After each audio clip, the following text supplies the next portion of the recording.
Good evening, everyone, and welcome on behalf of UGC-MMTTC at Khalsa College. Good evening, everyone, and I request all of you to be putting your cameras on.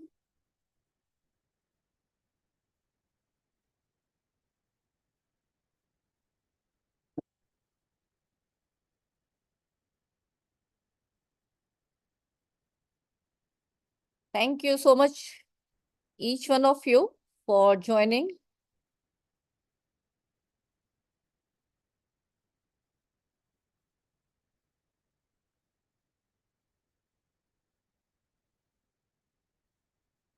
Just see if make Professor Ravi Tuteja as co-host and Professor Bakshi when he will be joining. Sir, can you unmute yourself? I can see. Good evening, sir. Good evening, ma'am. Yeah. Good evening. Nice. Yeah. So you can, So I think Professor Bakshi sir will be joining as 5:15 because in this actually, let me apprise all of you, there's no inaugural. We have strict compliance to be made 3 hours and 2 sessions. So we'll quickly start because it's already 5 p.m. now.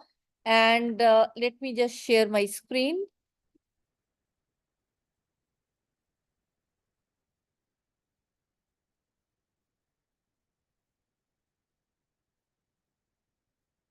So good evening, one and all, and I welcome each one of you in this NEP orientation and sensitization program conducted under the aegis of Ministry of Education, University Grants Commission, in the flagship name of the program, Malvi Mission Teacher Training Program by UGC-MMTTC, that is GAD-MMTTC. Formerly, it was GAD-TLC at SGTB Khalsa College, University of Delhi. And I am happy to share that this very particular batch, we are doing it in collaboration with Acharya Narendra Dev College, Delhi University. And we have Professor Ravi Tuteja to share the welcome address with all of you. And our center, which is UGC-MMTTC, that is Malvi Mission Teacher Training Center, is situated at my own premier institution, Shri Guru Tegh Bahadur Khalsa College, a constituent college of University of Delhi. So I welcome each one of you on behalf of my college as well as University of Delhi. And at our center, which is named in the honor of Guru Angad Dev Ji, we seek blessings from Guru Angad Dev Ji, the second of the 10 Sikh Gurus, to take the proceedings further.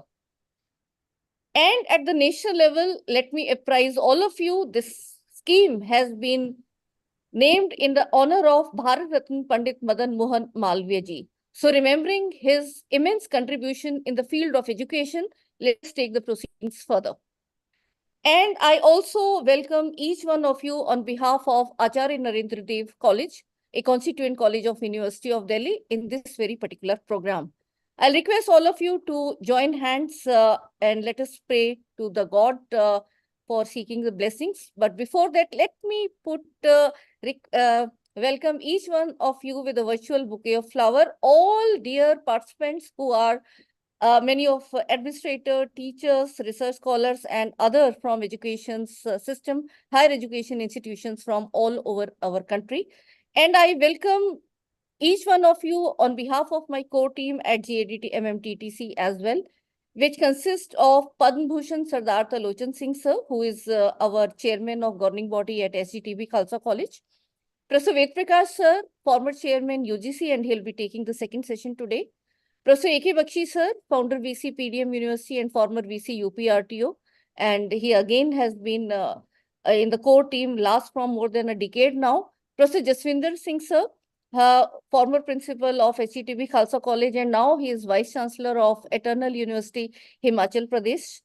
And special welcome from Professor Ravi Tuteja sir, officiating principal ANDC, and I welcome you, sir. And also on behalf of my own dear colleague, Professor Surinder Kaur, who is officiating principal at SCTB Khalsa College.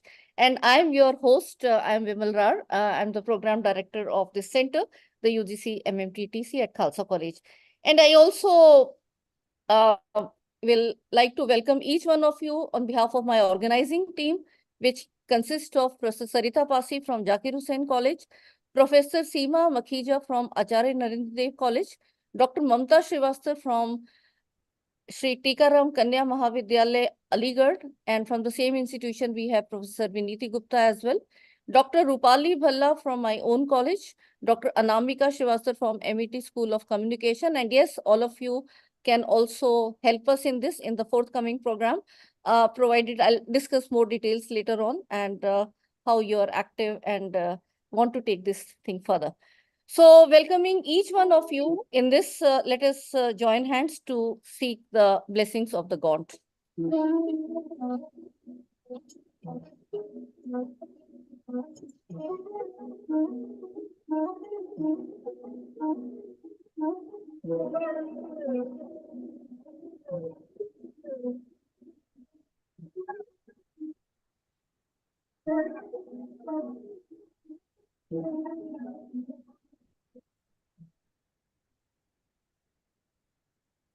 Our center has state-of-art facilities in terms of providing training to the teachers, and especially our focus is how we can prepare our students into the 21st century teachers who will be capable of blending their subject knowledge with the latest pedagogical tools and the technology tools, and also in other areas of change, which is in the policy making, or it is how the research integration has to be done with the needs of the society, to name a few. We also, as a team, have been working since 2013 at my college when we established Center for E-Learning. And under this center, we have successfully conducted, rather, I'll say we were the front runners in completing the projects in record time of UGC under this EPG Pathshala project. And more than 89 courses and 50 MOOCs we have developed for the SWAM portal, and all this access you can get it at inflibnet.ac.in. This teacher's e-kit is my own innovation, and where again more than 2,000 teachers across the country are developing this as open educational resource in different subjects. And since 1st April 2020, we have gone online, and I'm happy to share that you can see when we started GAD-TLC from 2016 to 20, when the face-to-face programs were conducted, not only in Delhi, but nooks and corners of the country. We had trained more than 9,000 teachers, but since April 2020 till 31st March 2024, there's an exponential increase because of the reach, and all of you can join while doing your other responsibilities as well. And that's why you see for the NEP program, unlike other centers, we have kept it the timing which is comfortable to all, so 5 to 8 p.m.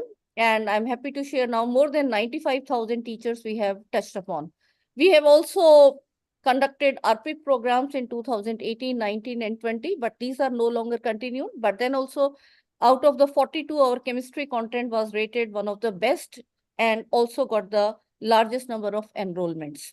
And because of this massive effort of our team, GAD-TLC was selected as one out of the 45 centers which were selected out of around 99 centers at that time. I'm talking about this is 5th September 2023, and we were awarded Malviya Mission Center. And till February, the guidelines were being worked out. I was the member of the guidelines, because from all the centers, I was selected to draft these guidelines. And apart from that, there were 3 more members. And now these centers are having mandate to conduct these NEP trainings as well as other trainings. I'll be apprising you about those as well. So now onwards, all the UGC HRDCs, which were prior to that called as academic staff colleges, there are 67 of them, and the selected centers of Malviya, this PMMTT scheme, they all are now renamed as Malviya Mission Teacher Training Centers. And now onwards, they are also getting funding. And that's why you see we are having programs free. Otherwise, from last 3-4 years, we were on sustainable mode, and we were conducting the trainings in a chargeable basis. And now we can do collaboration, but then the requirement is either the institution will pay or you look for sponsorship, but the participants are not to be charged for any program if it is being conducted in the banner of Malviya Mission Teacher Training Program. And the vision of this new phase is to build competencies in the faculty for better teaching, learning, and research by exposing them to Indian values, updating knowledge and skills, and aligning teaching, learning, and research with the needs of the society and NEP 2020. So entire vision of NEP 2020, it has been spreaded out in 8 modules, which will be then delivered in these 8 days, and will be taking this particular batch further. And it will give you a concise overview. It is not going to give you a detail in depth. Let me be very clear. But then you introspect yourself that what are those areas where you need to improve upon. And then we will be conducting detailed FDPs in each of these themes. And it will vary from center to center depending upon their own expertise. So now, on date, there are 116 MMTTCs across the country, and they have the mandate that every month they will be conducting 2 NEP orientation and sensitization program of 8 days each, which has to be spreaded across in 2 weeks. It is purely an online form. There is no offline program for this. Faculty induction program will be conducted both in online and offline mode. Similarly, FDPs and refresher courses will be conducted in both online and offline mode. In this, as I told you, there are 10 modules, and we'll be covering them because initially we started with 8 days, but in our committee and based on the inputs coming from other stakeholders and ministry, 2 more modules were added, which are 9th and 10th. So what are these modules? Holistic and multidisciplinary education, Indian knowledge system and multilingualism, academic leadership, governance and management, higher education and society, research and development, skill development, student diversity and inclusive education, ICT, autonomy to the institution and choice to the student, curriculum development, pedagogy, and assessment. So this program, in a nutshell, is actually for everyone. It is not differentiating whether you are a newly inducted teacher or you are in almost a very senior after 20, 30 or 40 years of experience. So this program is for all, because when NEP implementation, unless or until everyone is on the same page of understanding the policy, the implementation cannot be done in a very positive way. And before I give you more details about the conduct of the program, I will now request Professor Ravi Tuteja sir, who is officiating principal of Acharya Narendra Dev College, Delhi University, to give welcome address to all the colleagues. Yeah. Thank you, Professor Vimal Ra. Very good evening to everyone. And I, on behalf of GAD, MMTTC and Acharya Narendra Dev College and other participating institutes, welcome you all to this orientation program on NEP and its sensitization. As we know that UGC has implemented this NEP from 2020, and Delhi University has started implementing it from 22. So it is a need of the time that we have to see how the pedagogical shift we can bring about in our teaching so as to implement NEP properly in our institute. And this program has been designed in this way only so as to orient ourselves and sensitize ourselves that how we can implement NEP in our respective institute.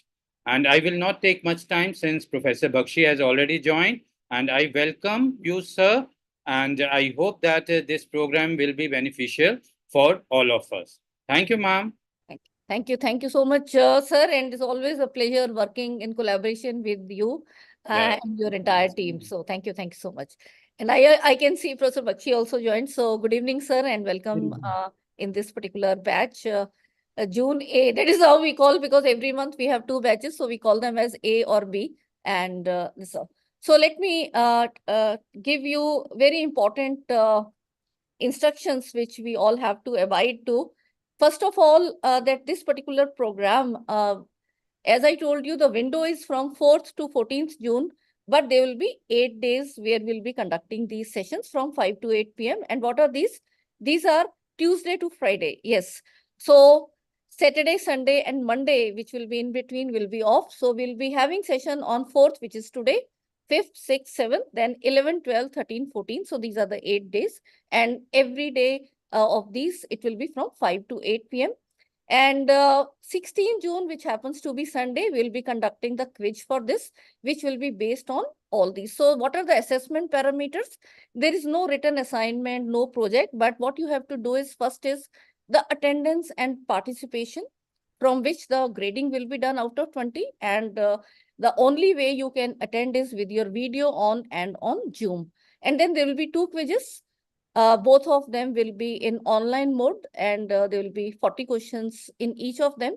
And total, it makes 100. And out of 100, you have to have qualifying marks 50. And that will not mean that if you're saying that attendance ho gayi aur ek quiz kar dete hain to kaam chal jayega. No, you have to attempt all of these. And before we look at the marks from the quiz, we will be looking at your attendance, which is very compulsory. So regarding the attendance, there are strict instructions from UGC to us that we have to join Zoom with video on, and this is mandatory for all the participants of this program to attend all the sessions, that is 16 sessions in all, in time with their videos on, and they are required to log in 5 minutes before the start of each session.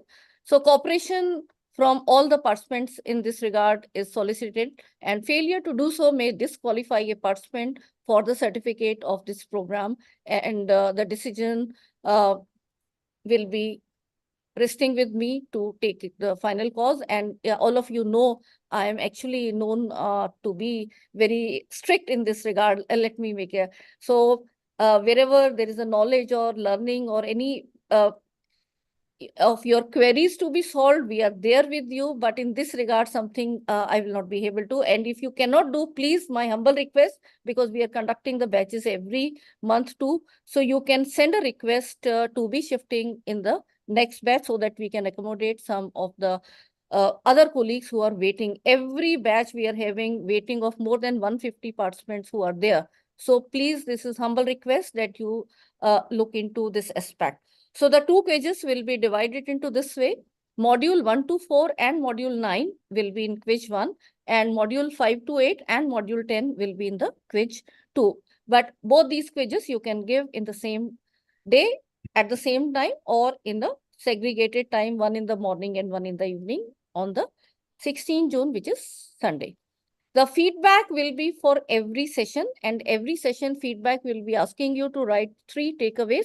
So be very vigilant, keep on making notes wherever you want to, in your digital format or in the handwritten format. And there will be one overall feedback, which will be compulsory. And as I mentioned, the certificate of participation will be given only when all these are complied with. This will be equivalent to one 1 week FDP, but there will not be any grades, will not be mentioned on the format, because this is the template of the certificate which has been given to us by UGC. Rather, in our own committee, we they looked at all these parameters and accordingly decided, because the senior professors and many others will also be liking to join administration. So it was deliberately decided that in this very particular thing, the grades will not be mentioned, but the FDP acceptance for CAS will be there, because the certificate will be issued only to those who are above 50%, which is the requirement. For the rest, we will not be giving the certificate. And now, before I invite Professor Bakshi, one very important disclaimer I will like to put up, that the copyright of the any content of every session will be of the respective speaker. Our center has no role, neither as institution nor as individual me. And without a prior written consent of the respective speaker, you cannot use or upload or stream his or her content, because now these recording devices are very handy. So please do not do so in any particular published format.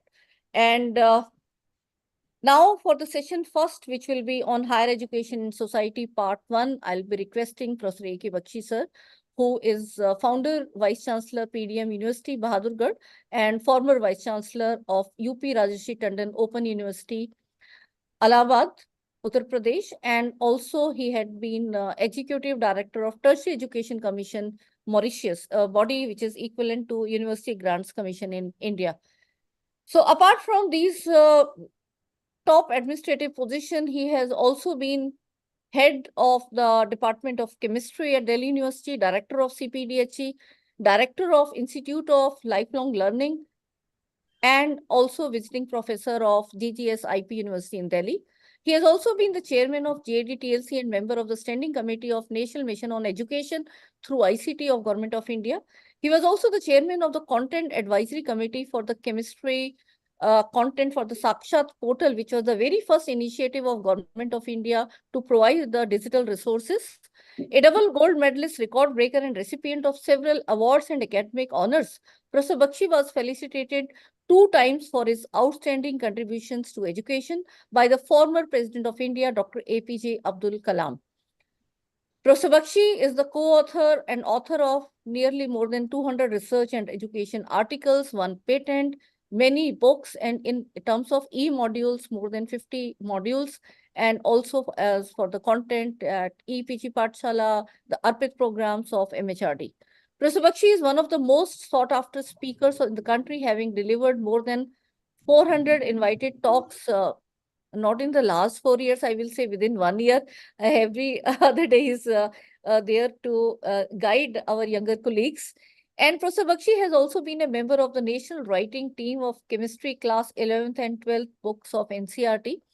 He was also the president of the Chemical Sciences section of Indian Science Congress Association for the year 2011-12. He was also the member of various committees of national and international importance. And he was also recently felicitated by Union Minister Smriti Zubin Irani for his outstanding contribution as chairman GAD-TLC in the professional development of teachers of the country.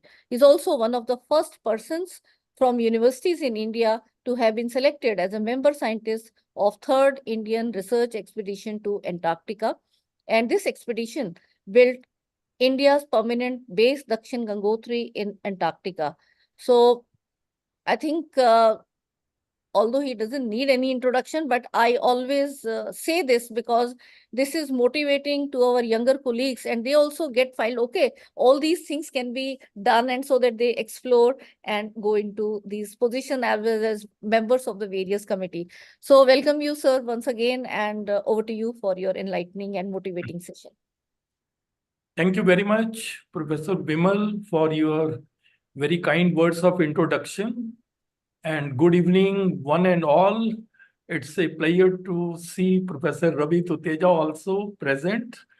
So he's a great friend of mine, and all the participants from all over the country who are attending this NEP orientation and sensitization program. Welcome to this program, and I am very sure that this is going to be a great learning experience for all of you. You should not view this program just as a formality that this is to be done, but you should try to learn things from this program and then adopt it also, and in turn empower your students also. Then the real, the goal of this program will be achieved. So I am pleased to be with you and to deliver this inaugural address, which is on challenges in higher education. But before I start, I can also see Professor Sarita. Good evening, Sarita. How are you? Fine. Good evening, Sarita. Yeah, I also She's a just very active member of good our evening. team. So I think she's very much a part of our team, I would say. Yeah. Thank you so much, sir.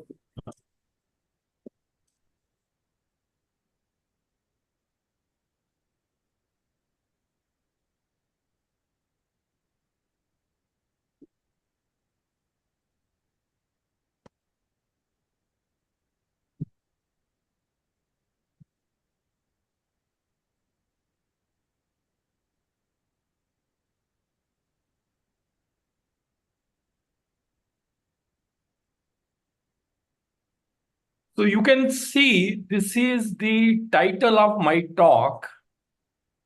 And why we are keeping it at the beginning, because this will tell you about the various challenges which you teachers are going to face in the 21st century, and then how you can be empowered. So the title of the talk is In the Light of NEP 2020, empowering teachers for challenges in higher education in India are to be looked as the opportunities in disguise. So that perspective we have to have.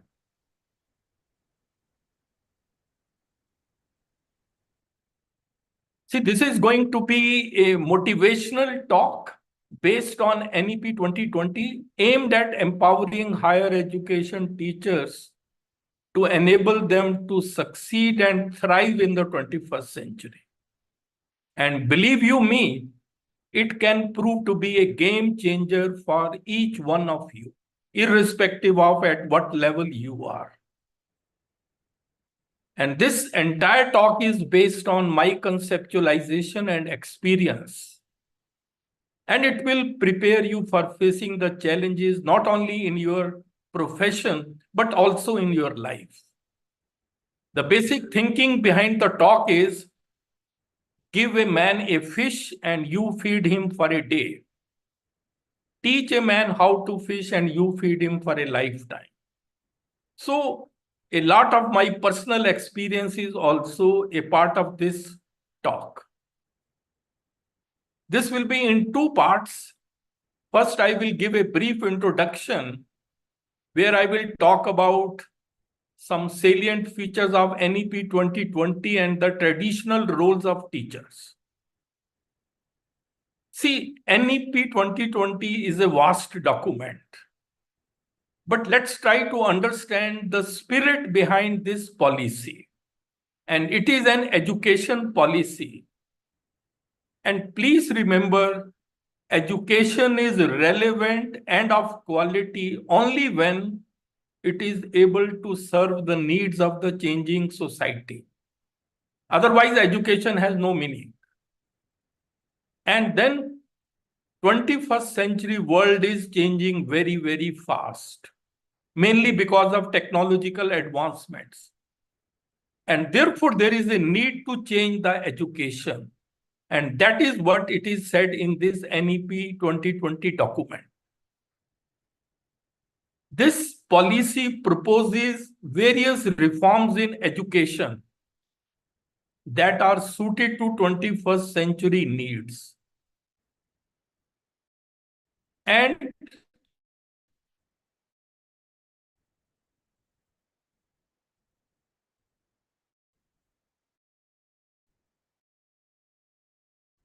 as I said, that NEP 2020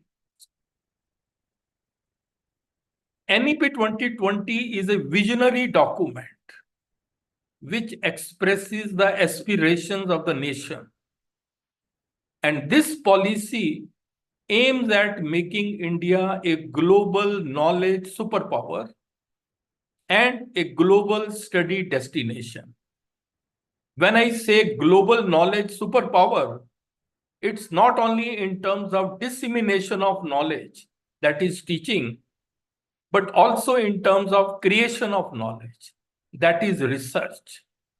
So research also has to be given due importance. And the second is global study destination. Our institutions should become so good that students from all over the world come to India for their higher studies. That is another goal of this NEP 2020. And you know, NEP 2020 proposes to achieve all this by making school and college education more holistic, flexible, and multidisciplinary. These three words are very important: holistic, flexible, and multidisciplinary. And this entire policy is based on 5 pillars. These are access, quality, equity, affordability, and accountability. So that way, this is a very important slide. And as we will talk later on, when we say holistic development, it means we need to focus on the all-round development of our students, whether it is physical, emotional, mental, and social. That should be the purpose of education. And when we say imparting education with equity, you can see the difference. The focus is on equity, which is on the right side, and not equality. We have to do social justice. Then it would be the education with equity. And why we are concerned about empowering teachers? Please remember, the quality of an education system can never exceed the quality of its teachers. So if you want to raise the quality of an education system, you must raise the competence level of the teachers. And that is what this program will do. It will empower you on various fronts. And once you are empowered, you in turn will empower your students. So that's basically the whole thinking in this program. Please remember, our greatest natural resource is the minds of our children. And India has a big advantage. India is one of the youngest nations of the world. 50% population is less than 25 years. 65% population less than 35 years. It's a big demographic dividend which India enjoys. We need to reap this dividend. We need to ready our young people for future challenges. And to a great extent, responsibility rests with you, the teachers. Please remember, students may be 25% of our population, but then they are 100% of our future. So we cannot afford to take all this lightly. And one more important thing, a child miseducated is a child lost. This is something which all the teachers have to keep it in mind. We have to give them the right education. No talent of the country should go waste. Every learner is unique. We have to respect his or her uniqueness and then educate him or her accordingly. So this is a very important point. Now I come to the traditional roles of a teacher in higher education. Of course, you all know, but just a very quick recap. These are the major roles of a teacher in higher education: disseminating knowledge, that is teaching, creating knowledge and research or guiding research, and then academic administration and management. And then a teacher is expected to excel in all these three roles. And you know what I think, in my opinion, if you want to be an outstanding teacher or a researcher, you should have a very sound and deep knowledge in your discipline.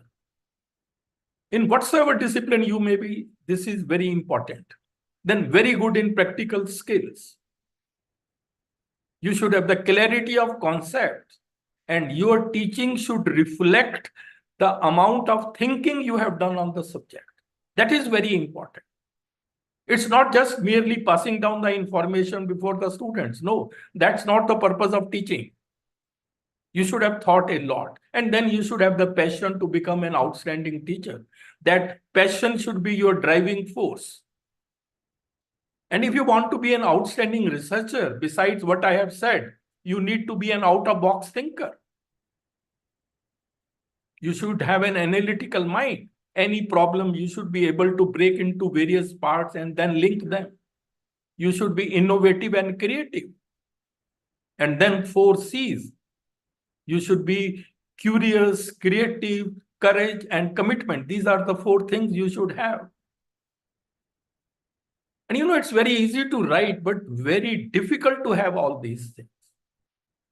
Because in any research work, the starting point is finding out the problem on which you want to work. There you need an out-of-box thinking.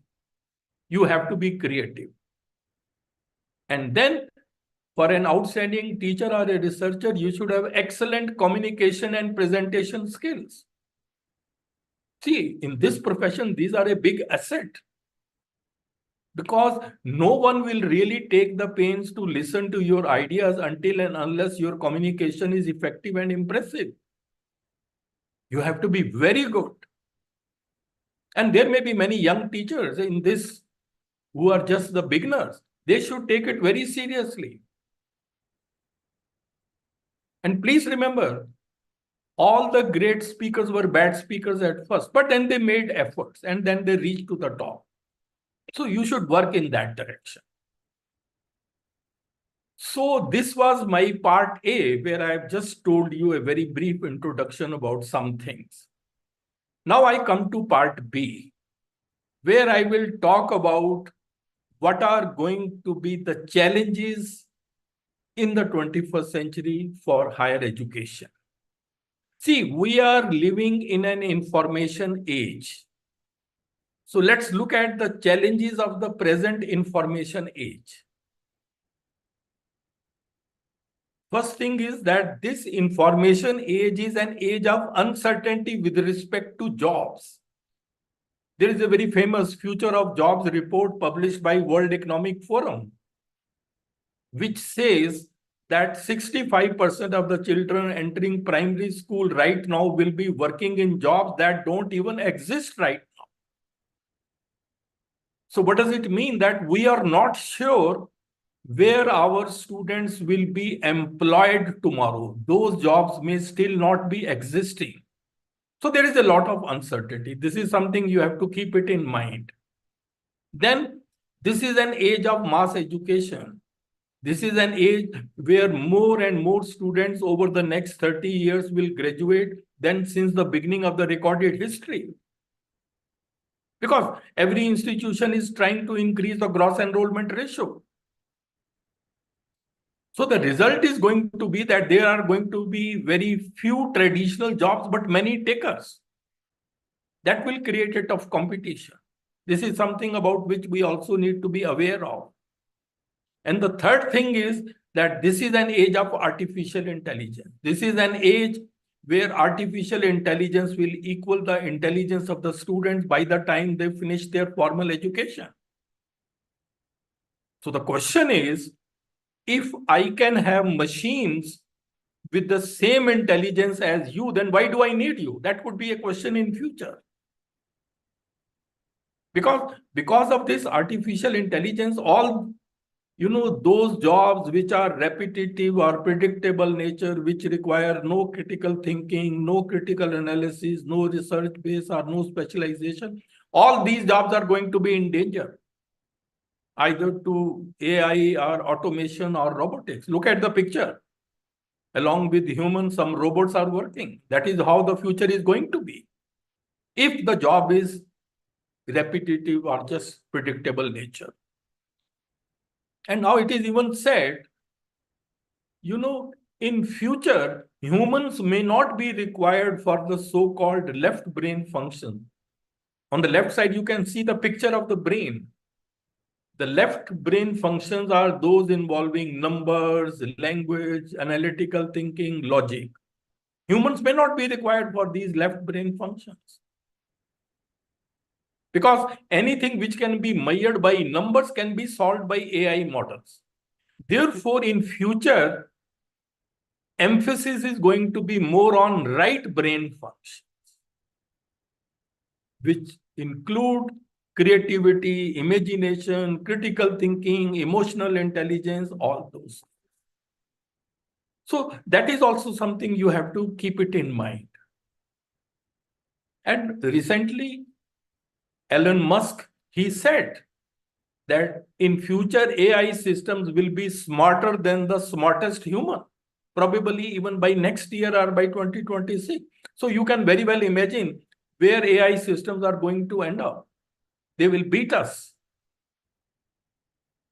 But then AI has some positive aspects also. This was a recent report in the Times of India on 6th April, how AI foiled monkey attack. Because this started speaking, Alexa gave a command, bark like a dog, and this started barking, and then the monkeys fled away. So that's a little, in a lighter vein, a positive side of AI. But then there are many others also. So in light of what I have said, the challenge for each one of you as a teacher is going to be what to teach, how to teach, so that our children are successful in a future which is so uncertain. This is going to be a very big challenge for all of you. Second challenge is sustainable development goals. This is the second challenge. Because, sustainable development is a very burning issue in the world at present. And you all know that what we mean by sustainable development. Sustainable is something which can be maintained for a long period of time, keeping in view the future generation. And development is economic development. So we are concerned about the development which can go on for generations. Why there is a concern for sustainable development in the world? Because look at these 5 factors. Population is increasing very fast. Currently, we have the world population about 8 billion. By 2050, we will have 9.7 billion. So, population explosion will lead to fast depletion of resources, including food, minerals, and other. So, that will create a pressure on all that. Then there is going to be a problem of water scarcity. There is a report that by 2025, 1.8 billion people will face acute water scarcity. You must have seen even in Delhi these days, because of this summer or hot weather, there is a problem of water. And this is going to be in future more and more acute. Then a problem of environmental degradation. We all know the pollution in air and all that, various causes. And then climate change, rising sea level and increase in atmospheric temperature. So these are the various concerns. Who will address to them? We have to address. Education has to address that so that we can create a sustainable future. That was the reason why United Nations in 2015 gave 17 sustainable development goals for achieving them by 2030. Look at the right side. These are the 17 goals. One is poverty, then zero hunger, then good health, then quality education, then gender equality, etc. And 193 countries, including India, signed this agreement. So India is a party to this. So we need to achieve these 17 sustainable development goals by 2030. Only 6 years are left now. But if you closely look at sustainable development goals, these actually represent the real world problems. And one can see that these real world problems are very complex and you require knowledge of several different disciplines for their solution. For example, look at climate change. Now, this is a serious problem for the whole world. But if you want to solve it, you need the knowledge of climatology, political science, economics, green technology, social, and perhaps many more. From here, emerged the concept of multidisciplinary approach in education.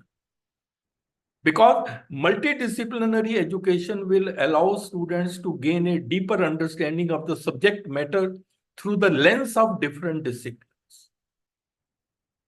That is how this multidisciplinary is now coming in our education system. And we would have a lecture in this course on this aspect also. But I just wanted to tell you the link of this with, real world problems and then 17 sustainable development goals, etc. So this United Nations agenda is very important. And when this agreement was signed in 2015, our Prime Minister at that time said, much of India's development agenda is mirrored in the Sustainable Development Goals. And most of our policies, please note down, are aligned with these goals because India is committed to achieving them.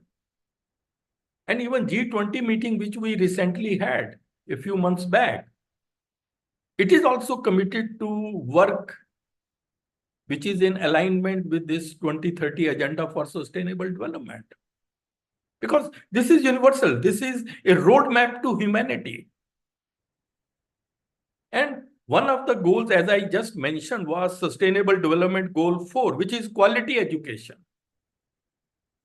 And This goal is ensuring inclusive and equitable quality education and promoting lifelong learning opportunities for all. So these terms come out of this goal: inclusive, equitable, quality education, promoting lifelong learning.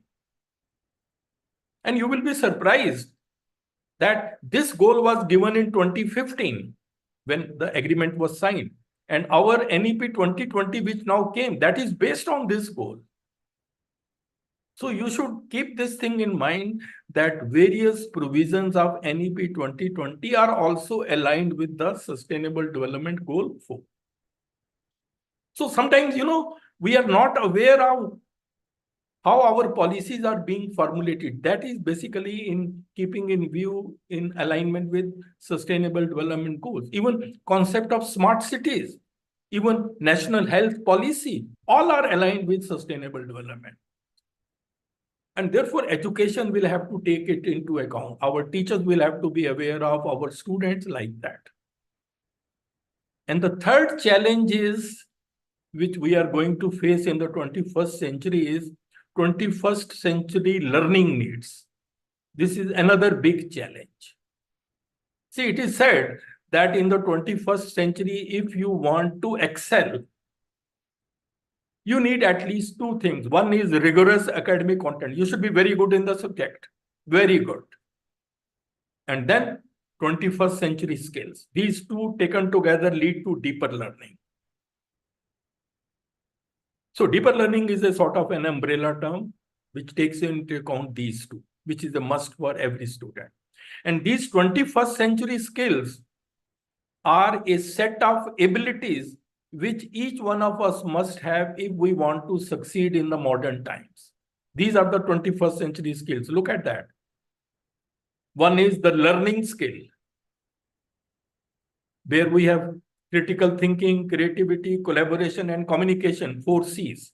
Then we have literacy skills, information literacy, media literacy, technology literacy, IMT.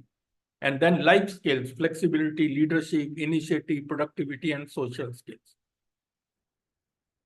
So if you look at them, taken together, these are 12 skills, but they are must. Not only for your student, but for you also. They will elevate your job performance. And why they have become so important? Because artificial intelligence cannot replicate them. You cannot have a machine which is critically thinking or which is creative or which is having leadership quality, etc. So these skills are very, very important. And all these should be included as a part of our education. That is why it is said, quality education in the 21st century is this. Look at this. This is the most important slide. See, when we were young students, the focus was mainly on knowledge, disciplinary, but now you need knowledge also disciplinary, interdisciplinary, and practical. And second is 21st century skills, which I just mentioned. And then domain-specific skills. If you're in chemistry, some skills related to chemistry. If you're in electronics, some skills related to that, and so on. And the third thing is your values, your attitude, your traits, that means your personality. See, these three things taken together determine your competence for any profession. So we get these three things from education, and then they make you competent. That is why, all universities and colleges are trying to create conducive learning environment, are building adequate infrastructure to impart quality education.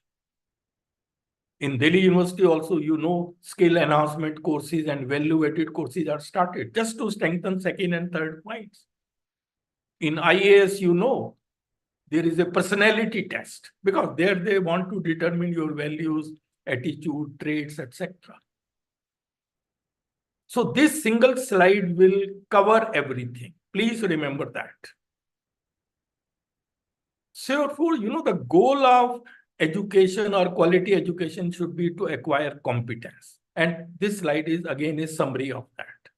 Competence comes from knowledge, skills, and personality. These days, people also talk about outcome-based education. Outcome is also nothing else but the mixture of these, because you are learning only these three things: knowledge, skills, and values, etc., which come in personality.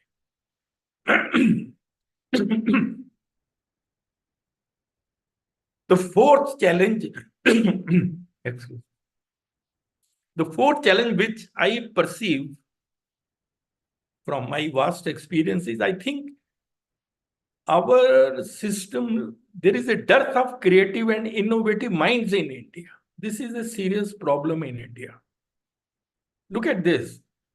There is a crisis of innovation and creativity in Indian education system. Look at the fact, no Indian scientist working in India has been able to get Nobel Prize after 1930. C.V. Raman was the last person who got it in physics for Raman effect. So this happened in 1930. After that, no Indian scientist has got. In chemistry, nobody has ever got Nobel Prize.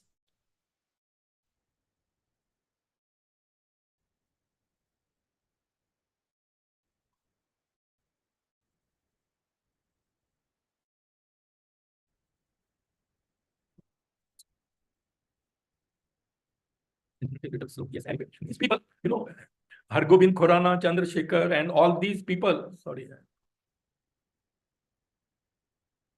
these people did get Nobel Prize, but then they were non-resident Indians. Then even, our Amartya Sen, although he is an Indian, but for years he has been staying abroad. Even Abhijit Banerjee is an American citizen. So what I mean to say is, there is a problem somewhere. We are not able to have creativity of that high order.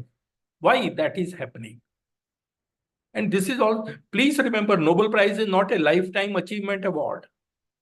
If you want to excel in research at that level, you need many things, but these three things are very important. You need enormous amount of creativity and open-mindedness. This is must. I remember I worked with a Nobel laureate in Japan, and they used to call all people of the related discipline and think over a problem, and everybody used to give their inputs. Then there should be willingness to collaborate. Generally, we look at every other person as a competitor, so that it becomes difficult to collaborate, and then perseverance and resilience. This should also be taught. Persist. Because sometimes we want immediate gain. That may not be possible. You have to keep on working. There may be setback. You have to be resilient. You have to bounce back. I remembered, I think 3 years back, there was a person in chemistry who got Nobel Prize at the age of 97. So all this is also the reason why there is a poor world ranking of our universities. Research-wise, we are not that good. That's my feeling. Of course, there are always some peaks of excellence here and there, but I'm talking in general. And one of the main reasons for poor world ranking of our higher education institutions is poor quality of our research program. Sometimes, the best students even don't come to research. That is also true. For example, this was the report presented in Rajya Sabha. The best of the science students go to civil services. Look at it, of all the candidates recommended to civil services between 2017 to 2021, over 76% were from science stream, covering engineering, sciences, and medicine. 23.6% from humanities. So you can very well understand. Sometimes, I feel we don't teach our students for doing research later. That is missing. We always teach them to succeed in the exams and score good marks. So there is a difference.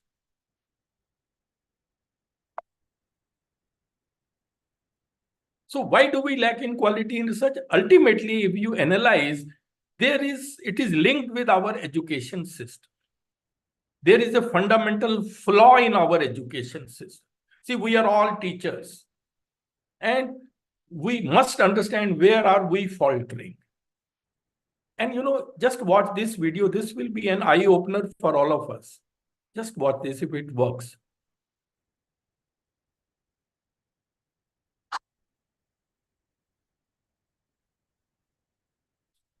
For decades, people have been finding hundreds of flaws in the education system. No conceptual understanding, no creativity, children are stressed, and the list goes on. All these are symptoms. But what is the root cause to all this? What is the fundamental flaw in the education system? Let us play a rapid fire game. You have 1 second to answer every question. Let's start. First question, A4. Okay, no more questions. Did you think Apple first? 98% of people are most likely to think so, because that was what we were told in our kindergarten. Imagine that this was done differently. Say we had asked you for all the words starting with A, ant, ace, April, apt. Different answers would have popped out of everyone's head. Do you see where the problem is? Before children start going to school, every child is unique. Every child thinks different. But the education system makes every child think the same. This is the fundamental flaw in the education system. Why did this start? During the Industrial Revolution in the 18th century, the education system was designed to make children ready to work in factories. The factories did not require people to think, but to only work like robots. So, the education system stripped children of their freedom to think and destroyed their true potential. The same education system continues even today. Only the industries have changed. A study by NASA shows that 98% of children think different before they start going to school. As they go through this education system, at 25 years of age, only 2% think different, and 98% think the same. So how does the education system make every child the same? Let's go back to the apple example. Kindergarten lessons told us that A is for apple. We asked you for words that start with A. Our education system gave us the answers. We asked you a question. Answers make you the same. Questions make you different. Right from kindergarten, the education system keeps giving answers. Instead of asking children how plants make food, the science teacher gives you the definition of photosynthesis. Instead of asking them to describe the sun, the teacher tells them that the sun is a ball of fire at the center of the solar system. Through their years in school, children lose the capability to think on their own. Whether it is their choice of career or their relationship or any situation in life, So you can very well see how our education system stripped the children of their ability to think on their own. And that is one major reason why we are not able to excel, because we have not been trained to think out of the box. And that's a very serious problem. Anyway, our education system, as I showed you, is outdated and does not encourage thinking, innovation, and creativity amongst students. And please remember, without creativity, there can be no progress. And we would be forever repeating the same patterns. After all, whatsoever we are teaching to our students, that is basically the work of some people that came out of their creativity. That's what we are disseminating. So without creativity, there will be nothing new. Another challenge, fifth, in all I have to talk about 8 challenges. Fifth challenge is need to enhance quality of higher education imparted in India. That is another challenge. And this is a very serious challenge, I would say. See, in education system, 3 things are very important. What do we teach? That is the curriculum. Then how do we teach? That is the pedagogy. And third is how do we assess our student? That is the assessment. And these 3 things ultimately are the key to any education system. But if you look at India's education system, we have 21st century students. But the content which we sometimes teach is of 19th century. Methods of teaching, assessment methods or courses, architecture, all old 20th century. We have not changed much with the time. This is a fundamental flaw. Now, let's look at curriculum. Now, curriculum is the total learning experience in any program. What do we teach? That is like a menu which we offer to our students. And the biggest challenge to curriculum comes from growth of knowledge, because the knowledge in all disciplines is growing very fast. So fast that the doubling time of the growth of knowledge has shrunk considerably. Shelf life of knowledge is becoming shorter day by day. There was a time when human knowledge was doubling in 150 years. Now it is doubling in almost 73 days. So what does it mean? It means your curriculum gets outdated as soon as it is created. So this is a big challenge. And please remember, what we know in any discipline is a drop, and what we do not know is an ocean. Keep this slide in mind. Yes, our knowledge is very, very, very limited. That's why NEP 2020 says we need to revise syllabi more frequently. We need to have light syllabi so that students have more time for thinking. Then it should be modern, because knowledge is growing very, very fast. And if our syllabi are outdated, they will increase the gap between what is learned and what should be learned. And that ultimately affects the quality of research. See, one of the main reasons, if we are not able to become leaders in many fields or are simply followers, this is one reason: outdated syllabi. Then there is also a lack of coordination between school and higher education. He is a very famous scientist, Professor C.N.R. Rao, Bharat Ratna. He says that 90% of the universities in India have outdated curriculum. See, in modern times, as we will discuss in other talks, we need to have skill-based and industry-led curriculum, because the world is shifting towards skill-based economy. Skill-based economy means where the focus is more going to be on practical knowledge and hands-on experience. And teachers need to be trained for that. Please remember, future belongs to those who learn more skills and combine them in creative ways. Skills are going to be very important. Second is pedagogy. How do we teach? Pedagogy basically means the art and science of teaching. We still teach by the traditional talk and chalk method, which has many limitations. Teacher-centric, mainly monologue method. You cannot explain many concepts on the board. Then it presumes that all students learn in identical fashion. That may not be true. Some may be slow learners, some may be fast, some may be average. Then you can't solve many problems in the class due to the paucity of time. Then the whole process is slow and time consuming. And then we have very large classrooms. You can't pay attention to every individual student. And then the focus is more on examination, rote learning, and scoring high. This is a serious problem in our system. This is today's reality in every discipline. See, irony of our country is that we focus more on well-filled mind, but what we need is well-formed mind. The mind which comes out of thinking, innovation, and creativity. Because, real education is that which transforms the learners.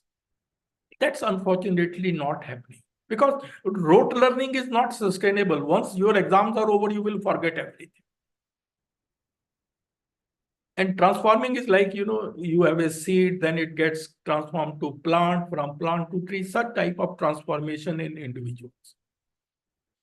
That is why, in the modern times, the focus is now going to be more on, as you can see, learner-centric education. Because learning is not the product of teaching. Learning is the product of the activity of the learners. That is the thinking behind this. We need to engage learners, involve them in various activities. And once they do things, they will never forget. And the thinking behind learner-centric education is that the students will learn best when they are engrossed in the topic, motivated to seek out new knowledge and skills, because they need them in order to solve the problems at hand. And all this is possible in the modern days, where you can get any information just by a click of a mouse. That's why this learner-centric education is becoming very popular. Experiential learning is also learner-centric education. Because experiential learning means you do and then you learn. You will understand it better.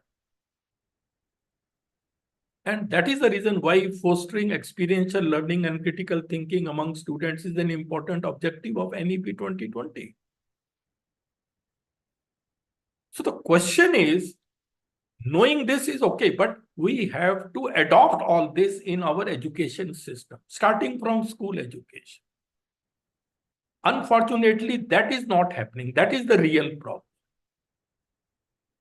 Because in learner-centric education, there can be many methods. It could be problem-based learning, project-based learning, case studies, inquiry-based, flipped classroom model, collaborative learning, which is called TPS strategy, think, pair, and share strategy, then community outreach, cultural exchange, then internship, research program, field work, etc. All come under learner-centric education.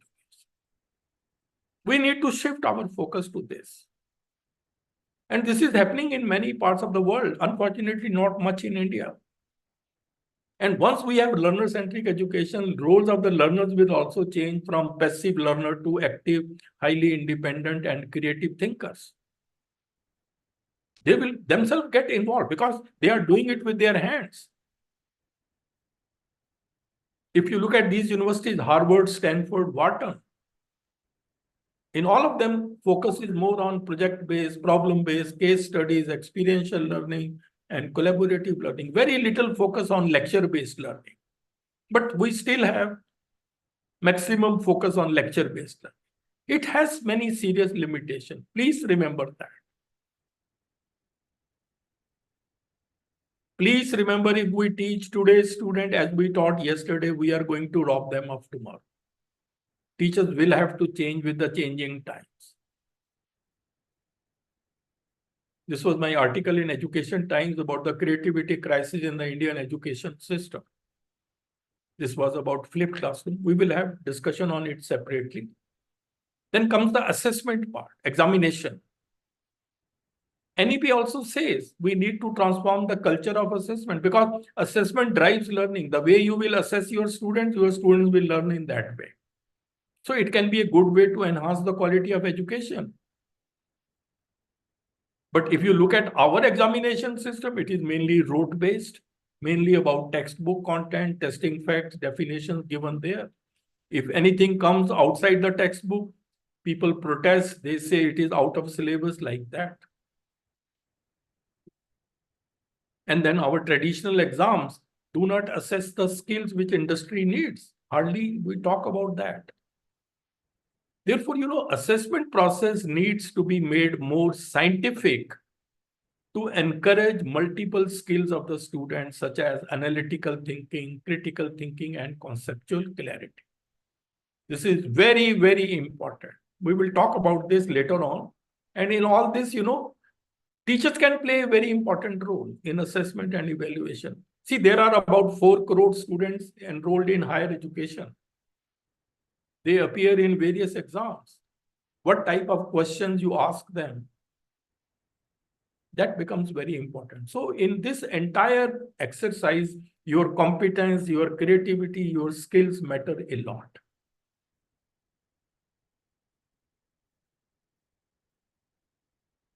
Another challenge is, which is level 6, teachers need to embrace technology and become tech savvy. This is a very important point in the modern days, because it is very difficult to imagine education without technology in the 21st century.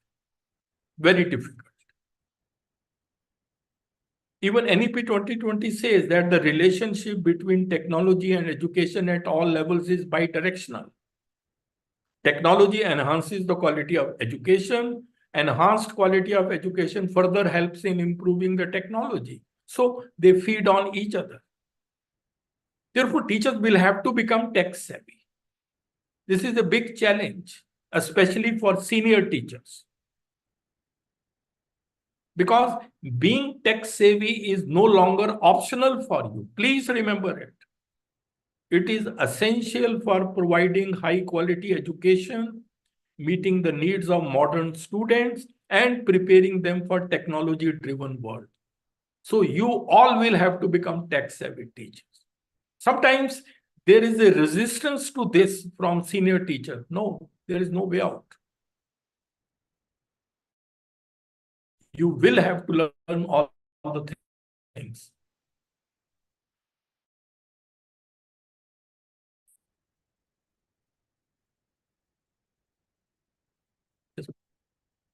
And look at this, for example, sorry.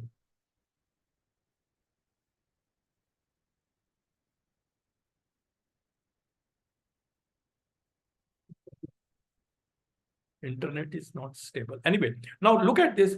Technology is already changing the way education is imparted now. All this happened during Corona pandemic. Teaching learning has changed. E-learning and MOOCs are becoming very popular. PowerPoint presentations people use. Experimental work is done through virtual labs. Revision of syllabi you can do through email, discussion forum, video conferencing. For research, so many ICT tools have come. Online examinations are becoming very, very popular. National Testing Agency has been created. Professional development of the teachers is there online. Then ICT empowered pedagogies have come. So look at how technology has changed. How can you remain aloof from this? You will have to learn all this. And all these things have been done by the teachers only. So there is no escape. But technology should be used strategically. This is something very important because excessive use of technology has impacted adversely the generation of original ideas and hence creativity. Now, people have even stopped writing with their hands. They hardly get a chance. These are some of the drawbacks of excessive use of technology. And then technology in education is also changing very, very fast. Artificial intelligence is now coming, which is redefining the education in the world. It is revolutionizing the way we teach, learn, and research. This is how the future is going to be. So you will all have to become tech-savvy. This is the message. But please remember, technology will never replace great teachers, but technology in the hands of great teachers can be highly transformational. If you are a great teacher and then also tech-savvy, that combination can do wonders. Please do that. This was my report in Times of India. Technology won't replace teachers. And then 7th is new roles of teachers in higher education. This is another challenge. You have to prepare yourself for the new roles because the roles of the teachers are now going to change significantly. You will have to become tech-savvy teachers in ICT skills, 21st century skill, artificial intelligence skills. If students are enrolled in e-learning and MOOCs, and if they have some queries, who will answer? You. So you must learn how to manage virtual classroom or discussion forum. You should also learn how to engage students with learner-centric pedagogies. So teachers' role will now become more like coaches or mentors rather than knowledge provider. See, there was a time when teacher was considered to be a source of knowledge, not now. So many sources of knowledge are there. And then you should be proficient in the development of e-content and MOOCs. See, on SWAYAM platform, there are nearly 4,000 MOOCs. Who has developed? Teachers only. They were great teachers, they are great teachers, and they had excellent writing skills. Why not you? So these are going to be the new roles and many more. We will talk in some other talks. So basically what I want all of you to is that a change of mindset is required. Don't think that what I know is enough. No, I must learn. That's the change of mindset. Look at the code. Birds born in a cage think flying is an illness. So we need to change the mindset. So the key to meeting all the challenges which I showed, that lies in the regular empowerment of the teacher. That's basically the point. And now I come to the last challenge, which I think is most important and which is often most neglected. This is based on my personal experience in this profession. Some personality development tips for enhancing your competence. See, I showed you this slide.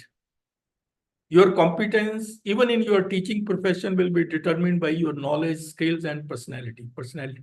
But in our education system, somehow personality aspect is neglected. By personality, I mean a set of traits and behavior that characterize an individual. Personality doesn't mean only your looks. No. Why I am concerned about personality? Note down this. 87% of all people fail, not because of capability, but because of personality. And the worst part is they do not know that their personality is coming in the way of their job performance. This is the worst thing. Because personality development is often neglected. Therefore, I thought, let me share this also with you. This may be very, very important for you. Because one thing, please remember, personality influences almost every aspect of your human life. Every aspect. Therefore, and the best thing about personality is that you can, by making efforts, you can change it. That is the best thing. So I am going to give you some personality development tips in the form of life lessons to enhance your competence. First, one thing you should remember, life can only be understood backwards, but then it has to be lived forwards. So this is the basic thinking. And this is a very famous, a quote also. And look at the grandma telling the young granddaughter, life is only a short trip, enjoy it. Life looks like an eternity, but actually it is just a short trip. That's the message she is giving. So the first point which I want you to keep it in mind is that you should learn the art of living. You have come in this world to live, not most of us are only existing. Living has become rare. This is my feeling. So you should learn the art of living. And when I say art of living, before I go to that, one thing you should keep that you only live once. But if you live it right, then one is more than enough. So that's why the art of living comes. And by art of living, I mean capability to draw pleasure from life and to succeed in the greatest test called life. Life itself is a great test. You should have to be successful in this also. And please remember, you will never find a happy life. You will have to make it. There is no perfect life. You only can fill it with perfect moments. See, don't look at them just as slides. There is a lot of hidden meaning behind all these words. Try to understand that. This was a report which recently came in Indian Express. That is the World Happiness Report. India ranks 126th out of 143 nations in World Happiness Index Report 2024. Indians are not happy. They are always stressed. They are always thinking. They may be sitting here, but they are thinking of something different. Always stressed, always stressed. Something going on in their mind. And generally, negative thoughts come more in their minds. Please remember, the art of living lies in a fine mingling of letting go and holding on. Some things you have to let go and some things you have to hold on. It's the art. और एक ये बड़ा अच्छा है, आप इसको याद रखिए, दुनिया जिसे कहते हैं जादू का खिलौना है, मिल जाए तो मिट्टी है, खो जाए तो सोना है. That's what our mindset is. और एक चीज और ये भी अच्छा है बहुत आपके लिए, life will never be fair. ये ध्यान रखिए हमेशा. जिंदगी बहुत कुछ देकर भी किसी ना किसी चीज के लिए फकीर बनाए रखती है. Please remember, this is true, 100% true. So don't blame life कि भाई मेरे साथ ये हो गया, ये कैसे हो गया, ये तो मैं तो इतना अच्छा था. कभी कोई ऐसा कुछ नहीं. There is no logical explanation. दूसरा पॉइंट जो आपको है मैं वो बताना चाहूंगा कि बी प्रोएक्टिव इन लाइफ. देखिए, everybody has a particular approach to life. If you are proactive, then you are focusing on preparing. But if you are reactive, do end up focusing on repairing. So be proactive in life. Act before, act well in advance. Prepare and act rather than repair and repent. That should not happen. Don't, proactive people don't wait for the ship to come in. They swim out to it. That's the meaning.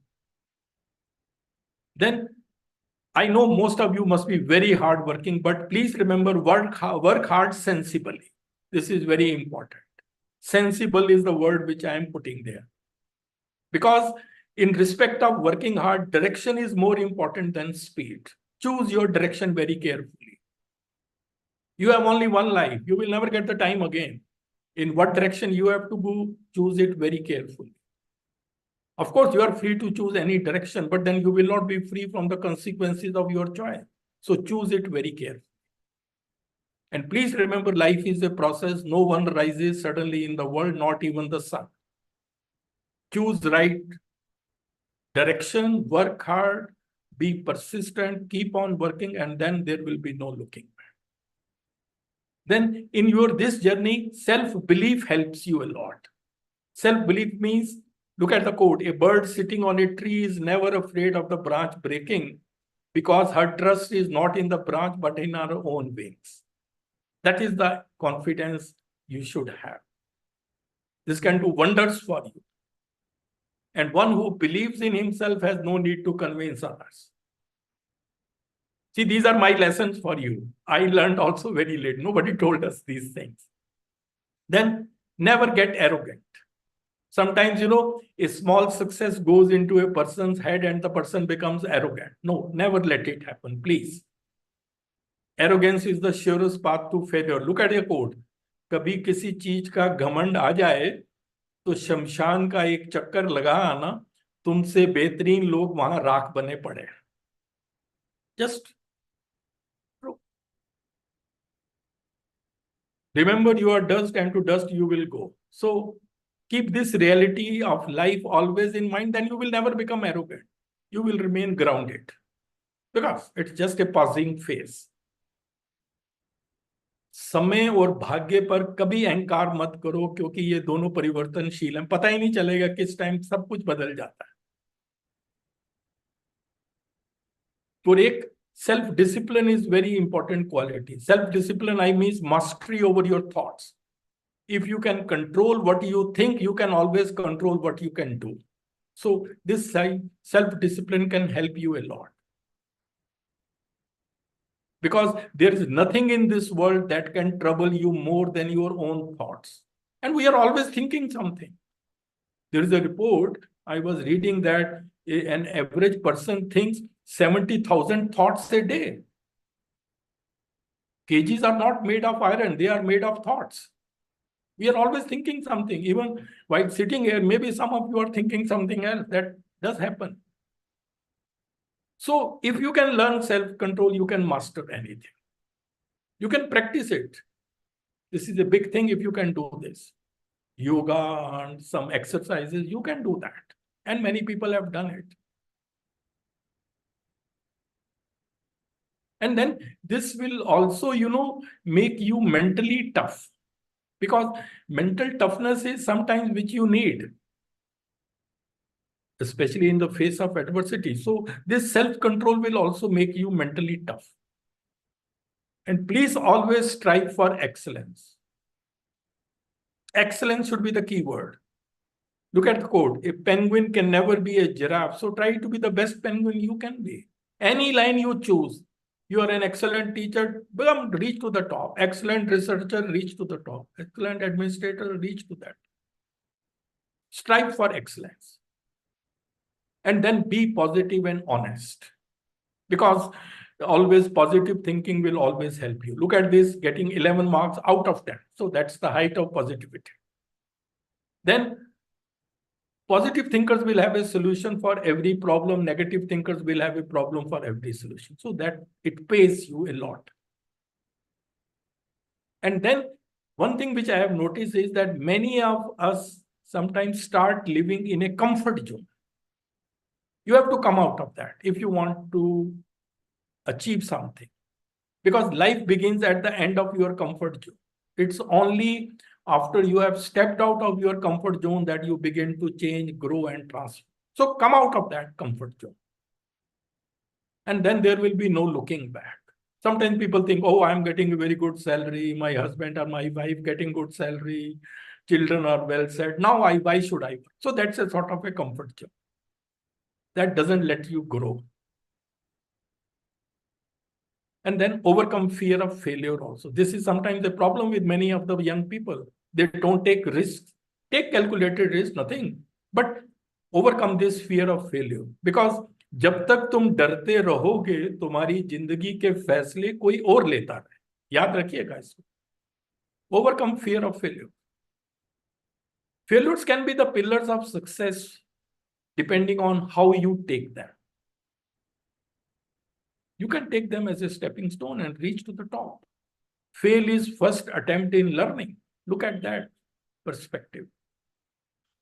And one thing, your attitude towards failure determines your altitude after fail. How do you look at failure?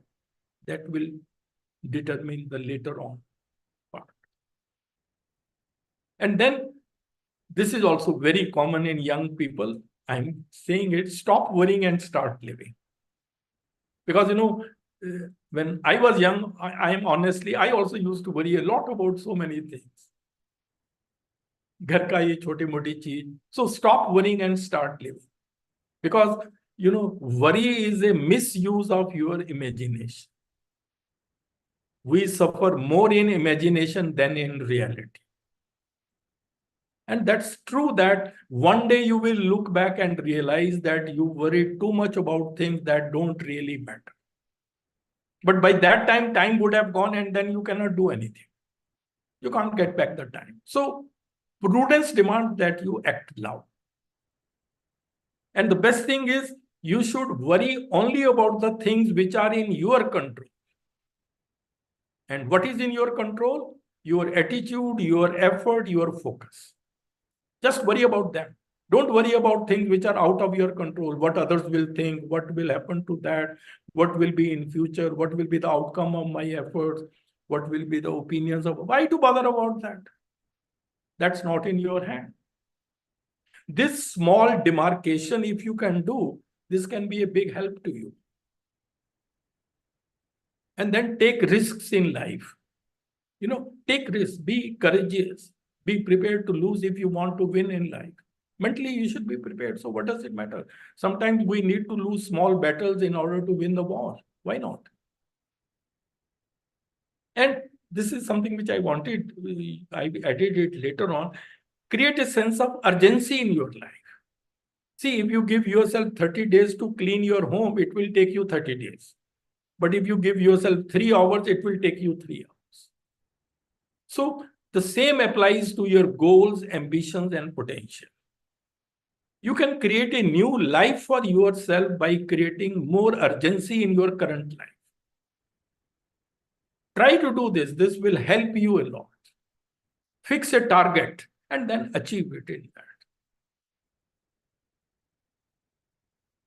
Control anger is other. This is a normal, everybody gets angry. But the only thing you should remember is, please remember, the fire of anger will burn you first.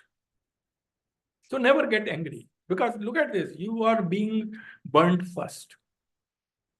And then never say mean words out of anger. Your anger will pass, but your mean words can scare a person for life.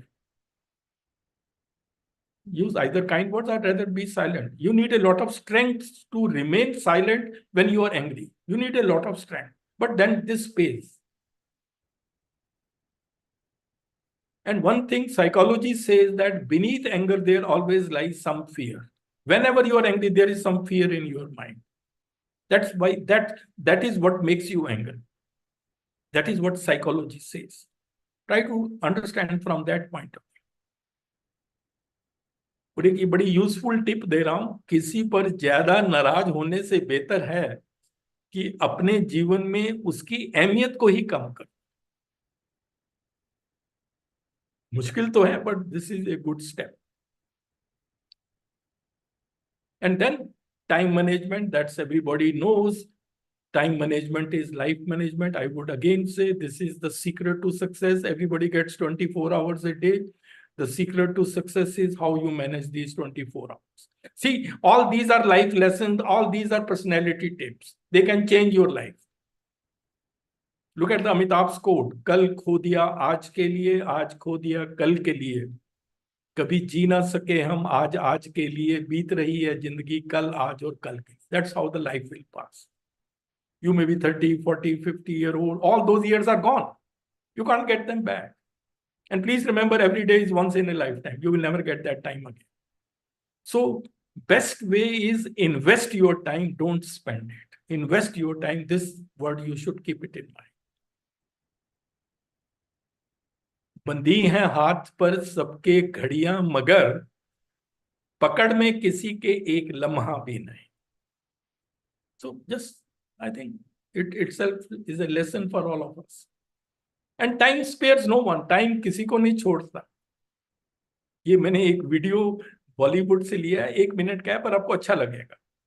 समय की धारा में, समय की धारा में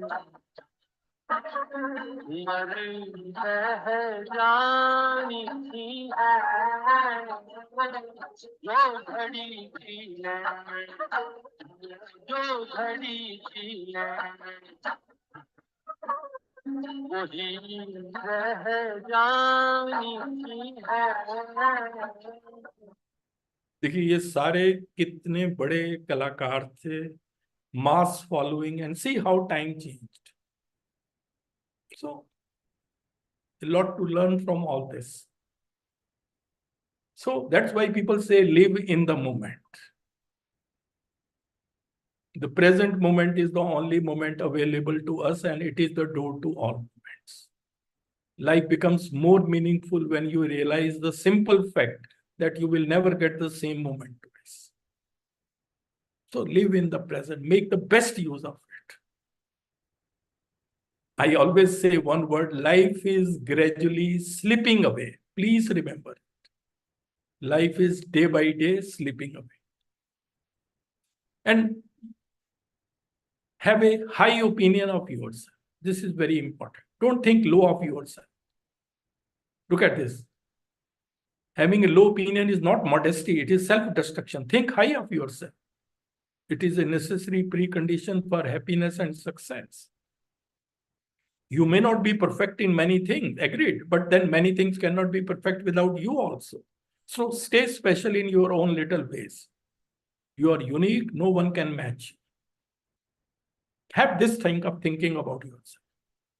So, ladies and gentlemen, now I'm almost coming to the end, 2-3 minutes more. Challenge yourself. See, at the end of the day, you will all agree. Whatsoever I told in this talk, your biggest competition is with you only. You have to win over yourself. You have to become master of your mind. You don't have to become the puppet of your mind. Be your own king, and you are a king if you know how to rule yourself. So be your own king before you think of ruling others. You don't have the problem, you are the problem. That's the message. स्वर्ग भी तू है, नरक भी तू है, इन दोनों का फर्क भी तू. कोई दूर का वो स्वर्ग नरक नहीं है, यही सब कुछ है, हम ही हैं. जिंदगी छोटी नहीं होती, लोग जीना ही देरी से शुरू करते हैं. जब तक रास्ते समझ में आते हैं तब तक लौटने का वक्त. So make the best use of time, and then it's never too late to be what you might have. Still, it's possible. Nothing is gone. So challenges keep us fresh. That's what it is said. There is a quote: a ship is safe in harbor, but that's not what ships are built for. So similarly, humans are not designed to be happy in status quo. So continue to remain dissatisfied with your life so that you can become better and better. Because challenges are what keep us fresh. So keep yourself fresh. This is a good principle you can have. Because don't take every challenge as a problem, take every problem as a challenge in life. And the challenges are the doorways to excellence, opportunities in disguise, what I said in the beginning. You know, this is a very famous Chinese proverb. When the winds of change blow, some people build walls and others build windmills. It's up to you how you make use of the opportunities. And then these are the habits of the most successful people in the world in diverse fields. I just put it down. Strategic planning and deliverance, laser sharp focus and determination, risk-taking ability, courage, hard work and consistency, never give up attitude, and then health and fitness. Health and fitness is very important because at one stage you may have everything, but health may let you down, then you will repent. So these are the things you have to keep it in mind. So things end, people leave, time passes, memories fade, feelings change, and you know what? Life goes on. One day you will be just a memory for some people. Do your best to be a good one. जिंदगी के रंगमंच पर अपना किरदार इतनी शिद्दत से निभाएं कि पर्दा गिरने के बाद भी तालियां बजती रहें. That's what I expect from all of you. All of you are in a great profession. Do so well. People remember you for years and years. Jindagi nahi milegi dobara. Thank you very much. It was a pleasure talking to you and sharing some of my thoughts about the various challenges in higher education, including these life lessons, which are also a challenge. You know, if you embrace these things, they can totally change you. Thank you very much and give your feedback, please. So nice. Thank you so much, sir. I think it was really motivating for all of us, as always. And I think all our colleagues will also agree. I can see so many comments already in the chat box for the appreciation of your delivery. Yeah. Thank you. If we Thank you very have much. some questions, because I requested Professor Vedprakash sir to join it at 6:45. So we have time and I think we can take some questions. Yeah. Any comment, any suggestion, any feedback, any query? Just There are a lot of you know, thank see yous Dr. and Mamta. compliments for Yeah, hi you. Mamta, hello. Good Can evening, see. Mamta. Pardon? What you said, Sarita? There are a lot of comments and compliments for you. One very nice comment is that this is what was actually needed to start this course from Sandeep, Dr. Sandeep. And otherwise, lot of compliments for you. Thank you. Thank you very much. And for both the professional as well as personal life learnings also, I think we have got. See, try to make it a part of your life. That is what I would say. Just don't forget them कि भाई सुन लिया हो गया. तो इनको adopt करना अपनी life का हिस्सा बनाना ही एक बहुत बड़ा challenge है. Not only life lessons, बाकी जो challenges मैंने आपको बताए वो भी सारे अपने आप में teaching profession के लिए बहुत बड़े challenges. तो कई बार लोग सुन के उसको चलो ठीक है हो गया पर वो नहीं होना चाहिए. That's what I want. So the most important is creativity, as you talked about, because in this profession, we require creativity. And when I was just watching all the PPTs and hearing you, I remember one line that creativity involves breaking out of expected patterns in order to look at things in a different way. So, sir, your PPTs, they guide us that things that we should look in a different way. So again, sir, it is very good. And you know that always your PPTs and your delivery, they inspire us and they motivate us. Thank you. Thank you very much, Mamta. Yes. I would like to thank you for actually covering all the aspects of higher education. So I've actually covered so many aspects of higher education, all that is required in our journey, this journey that we are all undertaking. And lovely that you talked about their challenges also, right from the personality development of the students to the curriculum reforms to the assessment, which should be scientific, And sir, the cherry on the cake was the life lessons that you gave us. I think that is each life lesson that you gave was just falling true in our life. So, each one needed to be imbibed. So, but as Dr. Mamta is saying, I think the focus was basically that we have to make our students basically develop creative and analytical skills, and also how much important the technology is, both for the students as well as the teachers, whether we develop it in the form of a different pedagogy, or we do it in the form of e-content, e-learning, MOOCs, and so on, or we take it in the assessments. Anywhere, I think we have to understand that in this tech-savvy world, we all have to move towards that and make our education more meaningful for our students. And therefore, it basically means creating new roles for us. So I think we all need to do that. So thank you so much. And I think, sir, now I can see some questions I think there is also. a query, Doctor by Dr. Rachna. Why don't Yeah. they unmute them and let them ask? Dr. Rachna, can you unmute yourself? Yes, ma'am. Yeah, please. You can ask him. Ma'am, actually, my question is about means nowadays we are always means listening about the online learning and flipped classroom and all. So my question is, if we completely get moved towards the means online classes and all, that definitely it will distract our students also now.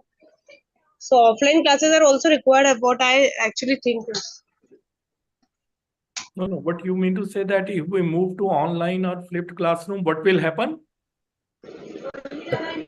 Sir, means all the time students are not present with means mentally they are not present there.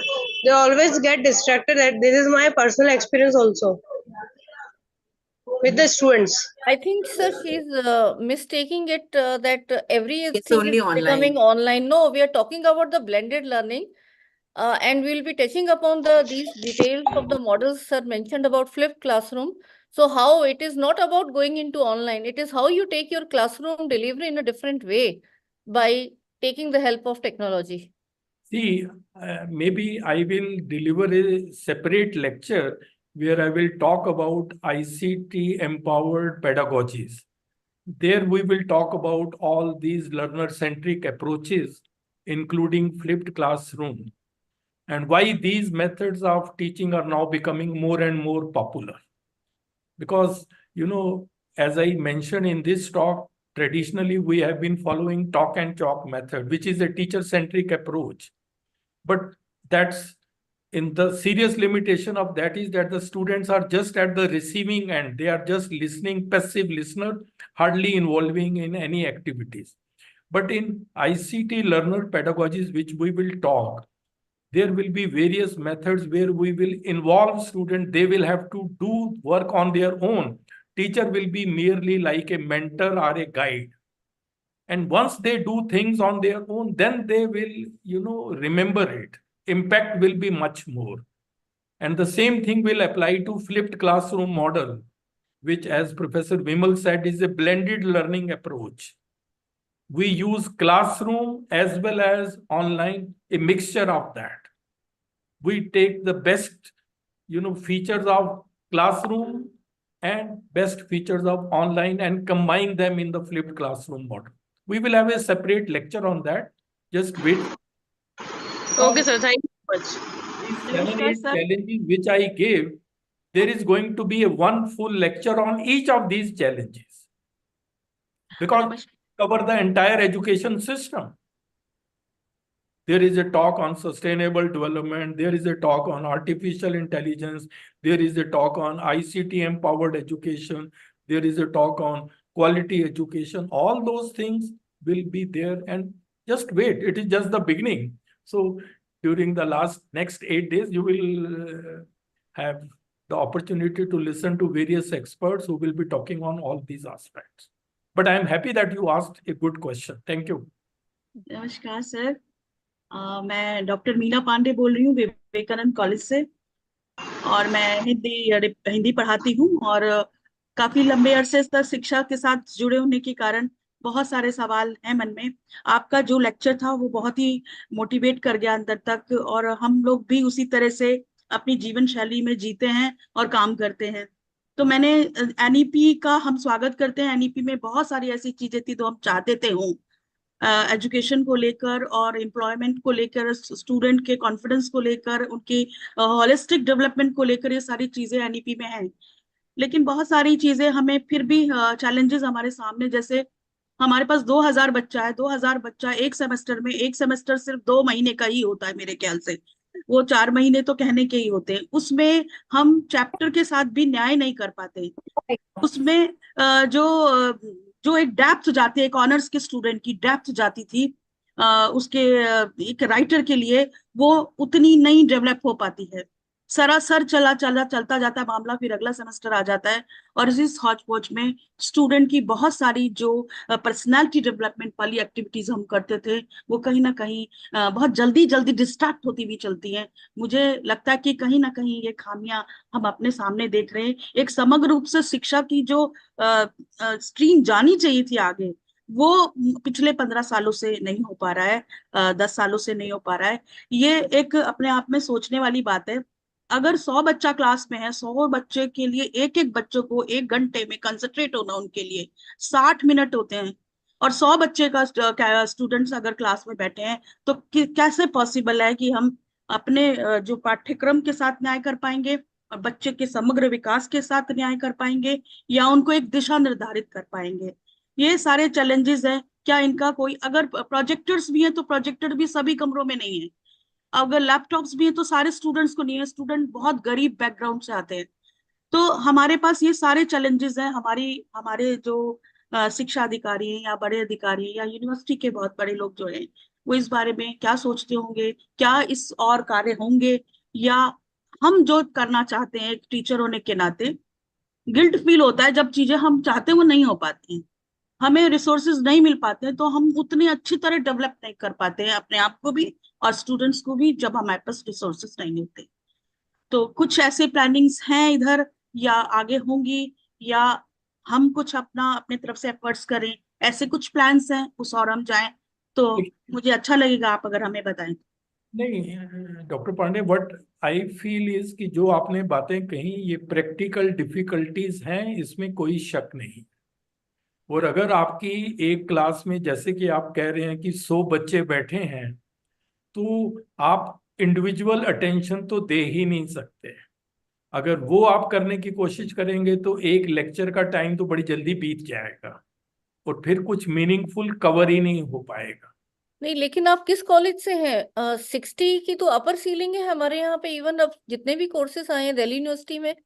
आप कौन से college से हैं? मैं Vivekananda college में हूँ, या non college भी पढ़ाती हूँ, या नहीं एसओएल भी बट पढ़ाती हूँ। देखो, दिल्ली यूनिवर्सिटी ने तो ऑलरेडी स्टेप्स लिए हैं कि जो क्लासरूम रेशियो है प्रैक्टिकल्स में भी और बाकी में भी उससे ऊपर नहीं है। अगर आपके कॉलेज में फॉलो नहीं हो रही तो you have to be aware. That is one thing I will like to या क्लियर। वो फिर भी मेरा कहने का मतलब ये है कि मैं ये कहती हूँ कि 60 भी स्टूडेंट्स हैं, तब भी नॉट पॉसिबल। 1 मिनट एक बच्ची को क्या दे पाए? नहीं, फिर उस केस में आप अगर पढ़ाते हैं यही टॉक एंड चॉक मेथड से, फिर आप कुछ एक्टिविटीज डिजाइन करें, कुछ आप ऐसी असाइनमेंट्स डिजाइन करें जो कि डिफरेंट एस्पेक्ट्स जो आप बच्चे की लर्निंग को बढ़ाना देते हैं उनको घर के लिए दें, करके आए। वो हर एक बच्चे के पास अपना टाइम होगा, वहां कर सकते हैं। ये आपको अपने आप को बदलना पड़ेगा। आपने कुछ इंपॉर्टेंट चीजें बता दी, उसके बाद आपने कहा कि भाई ये असाइनमेंट है, आप हर एक बच्चा करे, let them do at home. तो धीरे धीरे आपको निकालना पड़ेगा क्या तरीका हो सकता है कि इन सब लिमिटेशंस के बावजूद उन बच्चों को कुछ ना कुछ मीनिंगफुल कवरेज हो सके। जो डिफिकल्ट कॉन्सेप्ट्स हैं वो आप अपने आप बता दीजिए उनको कि ये कॉन्सेप्चुअल क्लैरिटी आप दे सकते हैं। तो टीचर्स के थोड़ा बहुत तो आपको उनको डायरेक्ट करना ही पड़ेगा, इसमें तो कोई डाउट नहीं है कि ये सारी लिमिटेशन जो आप बता रहे हैं जनरली हर एक इंस्टीट्यूशन में होती ही है, but still some people come out and work.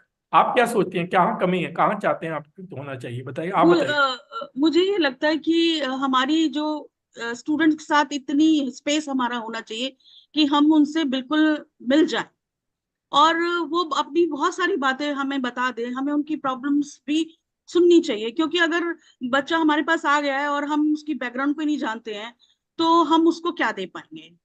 उसकी उसकी अगर कुछ समस्या है तो हम उसकी सॉर्ट आउट भी ढूंढ सके, उसके उसके लिए हम कुछ कर पाए। जब वो नहीं कर पाते हैं तो बहुत अजीब सा लगता है। मतलब पढ़ने तो आए हैं हम, ठीक है, शिक्षा लेने आए हैं, लेकिन एक बहुत बड़ी चीज वो छोड़ के आया है अपने पीछे, जिससे वो मानसिक रूप से स्खलित रहता है। वो अपने आप को फ्रेश फील नहीं करने देता, वो उसका डेवलपमेंट कैसे होगा वो मैम इधर I would like to comment इसमें। मैम हमारे इसमें एक ये भी है कि मेंटर और मेंटी का, हर एक स्टूडेंट को हम एक टीचर्स मतलब कुछ स्टूडेंट्स के साथ एक टीचर को एसोसिएट कर देते हैं। अगर आपको इस तरह की प्रॉब्लम्स हैं तो आप उनको आउट ऑफ क्लास भी मेंटर कर सकते हैं। और दूसरी एक ये जो है क्या कहते हैं, जो सिलेबस वगैरह बनाते हैं हम टीचर्स ही बना रहे हैं, and we get overboard Over. Actual में। तो keeping into mind that NEP में हमारी क्या क्या लिमिटेशंस हैं, तो while framing the syllabus we should not get overboard and should keep only those things which are important for that particular class. Overboard होने से हमारे ऊपर भी टीचर्स, हमको लगता है कि सिलेबस खत्म नहीं हो रहा, हम भी स्ट्रेस में रहते हैं और स्टूडेंट्स भी रहते हैं, है ना। तो इसलिए थोड़ा बहुत हमको डेफिनेटली जैसे सर ने बोला, इन सब लिमिटेशंस में रह के ही हमको काम करना है, और स्टूडेंट्स को मेंटर करने के लिए हम अलग से कर सकते हैं। और अब ये एनईपी में, चाहे पहले साइंस सब्जेक्ट्स में तो प्रैक्टिकल्स और ट्यूटोरियल्स वगैरह होते थे कॉमर्स में, तो मे बी अब ह्यूमैनिटीज में भी as far as I know कि ट्यूटोरियल्स और प्रैक्टिकल क्लासेस हो गई हैं, तो we can utilise those periods for mentoring students. और जो आप एक्टिविटीज कह रहे हैं कि नहीं हो पाती थ्योरी क्लास में, तो उस टाइम पे हम उनको कर सकते हैं। Oh, yeah, ma'am thank you, इसमें sir, एक for चीज एक Dr. Meena, I will request that this is a long discussion और हमारे अभी बहुत सारे सेशन होंगे which will be highlighting on what are the alternative models that we can adopt to. So we will stop the question answer now because our next speaker also has joined, and thank you everyone for participating in this and special thanks to Professor Bakshi sir also. I'll request Professor Ved Prakash sir to be putting his video on so that sir we can make you co-host and so that you can unmute yourself, sir. Requesting my team to spotlight, sir. Yeah, good evening, sir, and welcome, please. Good evening. Good evening. Good evening, Professor Ved Prakash. Good evening, Professor Bakshi. Good evening from Delhi. Good evening sir. Good evening sir, good evening. Good Sir, evening. we have Professor Ravi Tuteja also, who is Namaskar, sir. appreciating No, principal no, from no. ANDC College, and we are having more than 50 teachers from ANDC College who are participating in this batch. So thanks to him and all dear colleagues who have joined. So once again, I welcome Professor Ved Prakash sir, former chairman UGC, and we are blessed to have mentoring and guidance of sir also in our team and all the programs that we are conducting. So now before I invite him, I'll be again going through his brief profile, although he is a known personality, doesn't need any introduction, sir, and he always says that you should not introduce me. But still I will do that. Sorry for that, sir, because that will be motivating our younger colleagues that starting from a humble journey from a village school, how you have reached to these top positions in the academic world. So, Professor Ved Prakash, sir, he completed his DLit, PhD, MSc, MEd, and then he has been US Fulbright Fellow, Michigan University, CCEPAP, HIID, Harvard University, and having professional experience of more than 48 years in policy making, teaching, research, and administration. Professor Ved Prakash sir, a distinguished name in Indian academia, has a unique distinction of spearheading the University Grants Commission, the apex regulator of higher education in India, as its chairman, vice chairman, and secretary for almost 15 long years. Under his stewardship, UGC made significant strides in the areas of curricular reforms, internationalization, basic scientific research, skill education, gender and social equity in higher education, to name a few. He had to his credit the transformation of National Institute of Educational Planning and Administration, that is NEPA, into a university where he also served as its founder Vice Chancellor.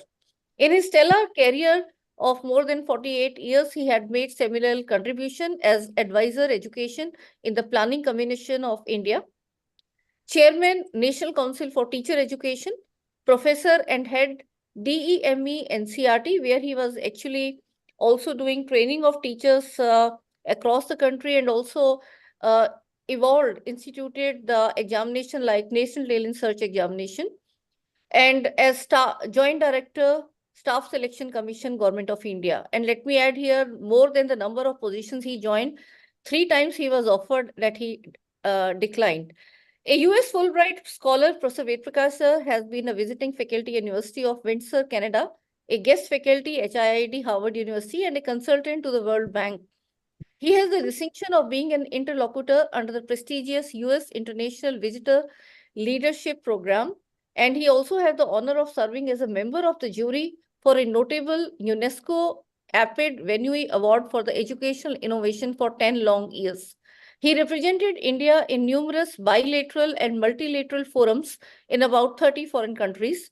He has published extensively on a wide spectrum of areas concerning school education, higher education, and educational planning and administration. He has been conferred with many coveted awards and honors for his contribution in the field of education. And we are truly blessed that Sir is always here to take the sessions in our program and also guide and design these programs for us. So I welcome you, sir, once again, and over to you, please. Maybe Professor Bakshi, sir, will also like to add a few words. No, I will only extend warm greetings to Sir, BP Sir. We call Professor Ved Prakash. He has been, I think last week only he returned from United States, but see his commitment that even from United States, he has been delivering talks to the various participants of this program, though sometimes at very odd hours there, but still, he has been obliging us with his long talks, which have been extremely useful for all the participants, and they are all, richly enriched, I would say, by his great deliberations. So I welcome Professor Ved Prakash once again.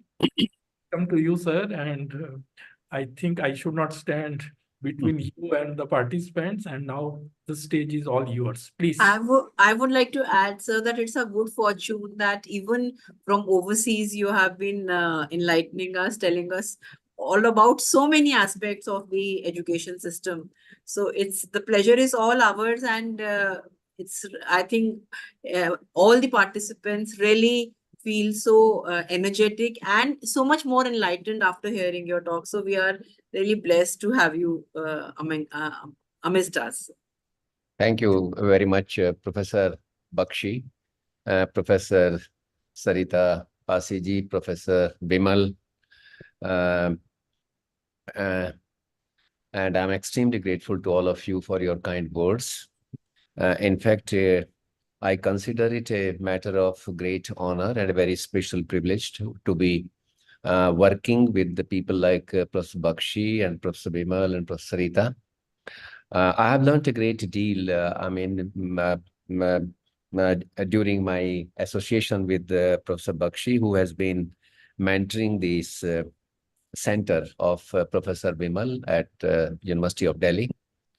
And this also gives me an opportunity to learn something new, because I try to do some research work with a view to providing latest information to the participants. So that way, I'm extremely grateful to you, Professor Bakshi and Professor Bimal and Professor Sarita. Professor Ravi Tuteja, it's good that you are also there today. Let me first of all say a very good evening to all the participants of this program, which has started today.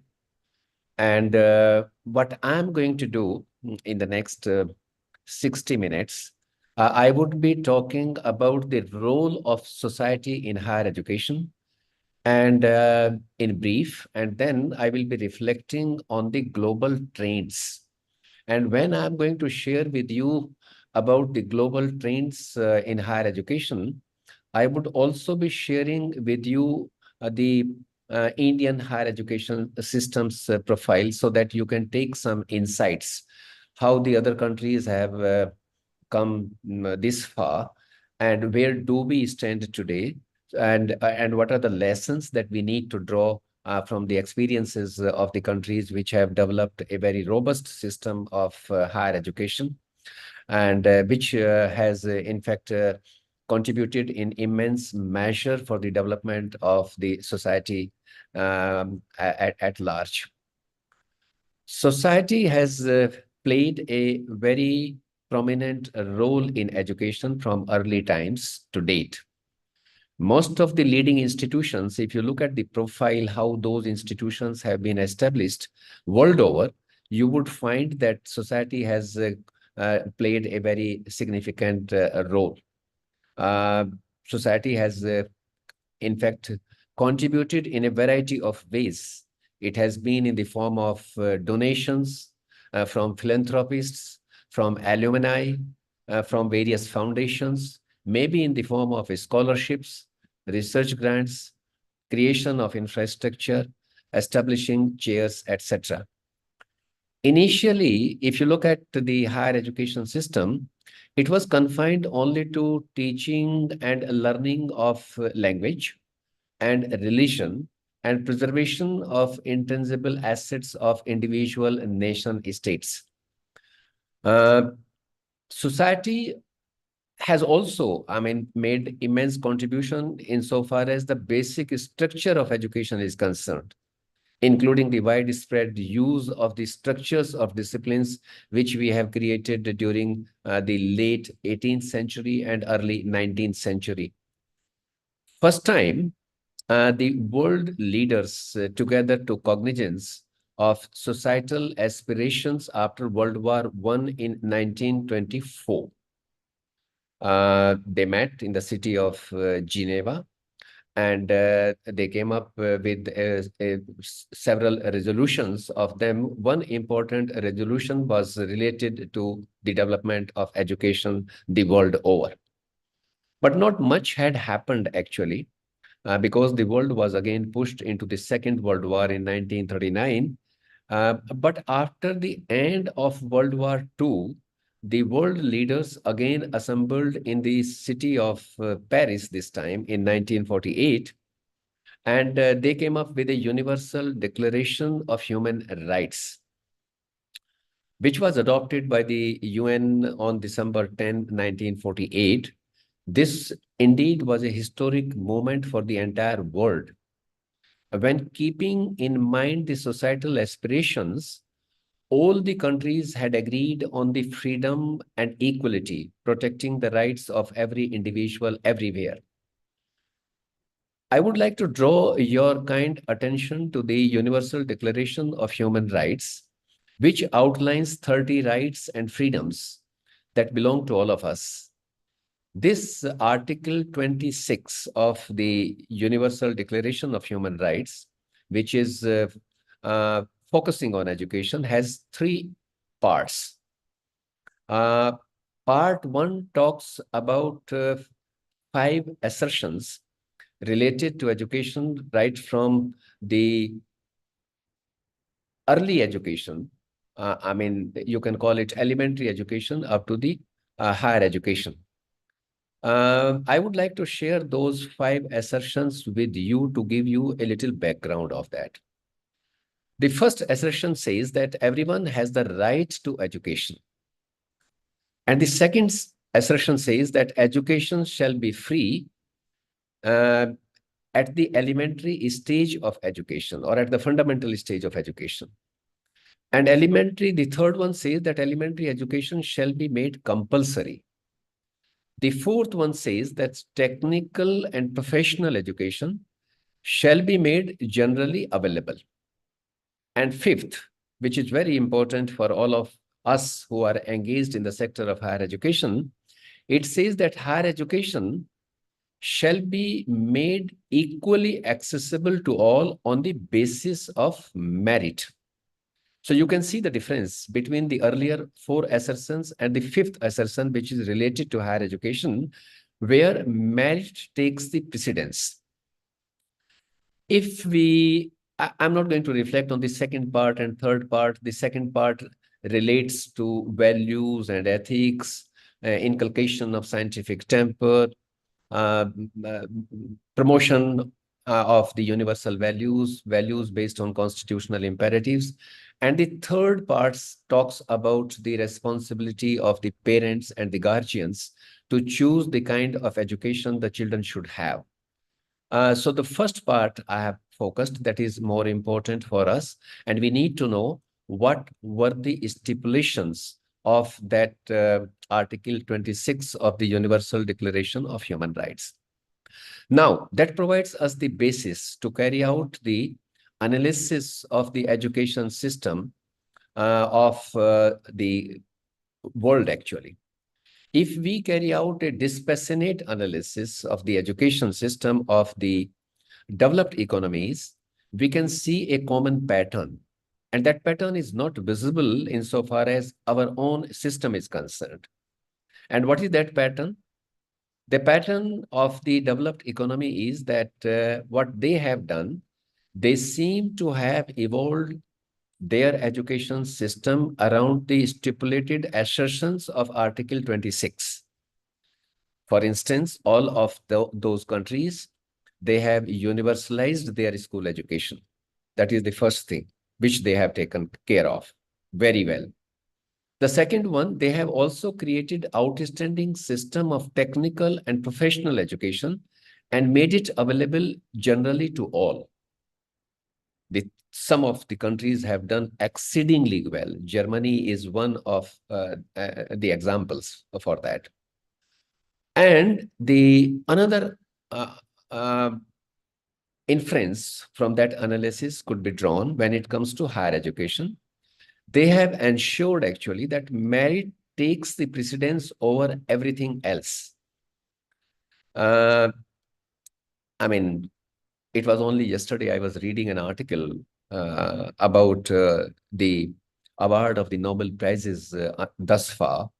And I found out that there is one university by the name Harvard in Cambridge, in the state of, I mean, in near Boston, actually. That university alone has bagged as many as 151 Nobel Prizes. So, and there are many more universities. If you look at the first 50 universities which have bagged the maximum number of Nobel Prizes thus far, you would find that 26 of them are from the United States of America alone. And 8 of them are from United Kingdom. And then the others are, I mean, for instance, Paris is one such university. There is one from Switzerland. There is one from, I think 2 from Germany. But if we carry out the analysis of our own system, we find that we have been still struggling with the universalization of elementary education, let alone of 12-year school education. Every class happens to be a terminal class. Unfortunately, children leave out at every stage of education. We have not been able to provide technical and professional education to the eligible population. And our higher education hardly comes into the reckoning at the global level. So you can take some insights out of this simple analysis, which I have done at a very elementary level. If you look at the UNESCO's work, UNESCO of all the UN organizations has done relatively better job in the spread of education, in the promotion of the quality of education at all levels. UNESCO is an organization which has been championing the right to education at all levels, including higher education. UNESCO is the organization which believes that tuition-free public higher education is an important step in this direction. Free access to quality higher education for all appears imminent for realizing the Sustainable Development Goal number 4 by 2030. That is the goal which the UNESCO has set. UNESCO argues that removal of tuition fees in higher education increases both the social demand and also the level of educational attainments. UNESCO has recently conducted a survey of 146 member states. And that survey reveals that there are 41 countries which have already mandated free higher education by law. The remaining, countries, you have the common pattern. Some of the countries are providing free education to certain sections of the society. Some are not making it mandatory by law. Some have different kinds of models wherein the talented children can access education free of charge. If you look at the income group analysis of the countries, that also reveals that there are about 20% of the low income and lower middle income countries have mandated free higher education. And I'm underlining this because so that we can make a comparison with ourselves. 20% of the low income and lower middle income countries in the world have mandated free higher education. In contrast, there are countries, high income countries, middle income countries, which have not mandated free higher education free higher education. One can safely presume that it is the low income and lower middle income countries which need special global attention to provide access to higher education. I believe that the removal of tuition fees in higher education could prove to be more effective in developing economies like ours. It will increase the productivity of the individual level, at the individual level, and then it will also increase the productivity at the national level. For long, what we have done, we have had a policy of providing higher education either through public institutions or through grant in aid institutions. Most of the people like Professor Bakshi and myself, we are the proud product of that system. We have accessed higher education from such institutions which were not motivated to make profit of any kind, and thus with the government support, they provided higher education to us free of cost, and it continued for nearly half a century in our country. We still have centrally funded higher educational institutions which provide free higher education to some select group of students like the scheduled castes, scheduled tribes, and OBCs. These institutions are not charging the tuition fees. They are charging some other kinds of fees like the developmental fees, admission fees, etc., which is also very nominal. Apart from that, if you see some states in our country are such which are also providing free higher education up to the postgraduate level to the girls and to the socially deprived sections of their domicile. One has to be the domicile of that particular state in order to access free higher education. The situation in our country had changed since 90s with economic liberalization, privatization, and globalization.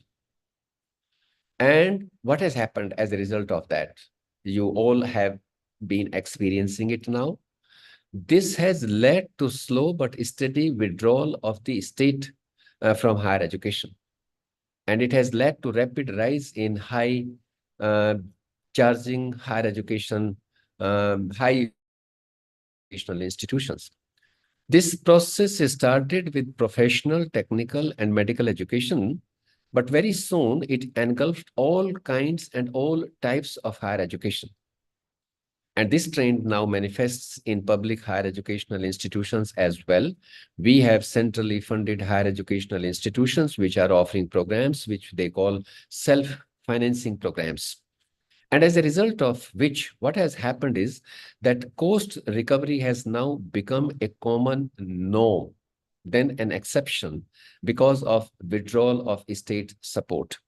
And therefore, the takeaway, I mean, from this kind of an analysis is that we need to look into this aspect for the purposes of increasing the productivity of the individual boy and girl in the age group of 18 to 24 in our country. If you look at the expansion of the higher education globally, you would find that the past 2 decades have shown significant growth in enrollment, although, I mean, millions around the world are still not having access to higher education. Enrollment has increased in all groupings, but at different rates. The total enrollment globally is about 235 million. The worldwide, excuse me, the worldwide gross enrollment ratio in higher education has increased from about 20% to 40% in the last 2.5 decades. If you look at the total number of higher educational institutions globally, there are about 88,000 higher educational institutions which are in operation. Of them, I mean, we have the largest number of higher educational institutions, which is around 56,000 institutions which are offering the post-secondary education in the form of certificates, in the form of diplomas, in the form of degrees. And United States of America is having about 4,000 higher educational institutions. Number three is the China, which has about 3,000 higher educational institutions. Then comes Russia, which has about 1,100 higher educational institutions. UK has a smaller system. They have about 300 higher educational institutions. And then Australia and Canada, they have around 150 or 100 higher educational institutions.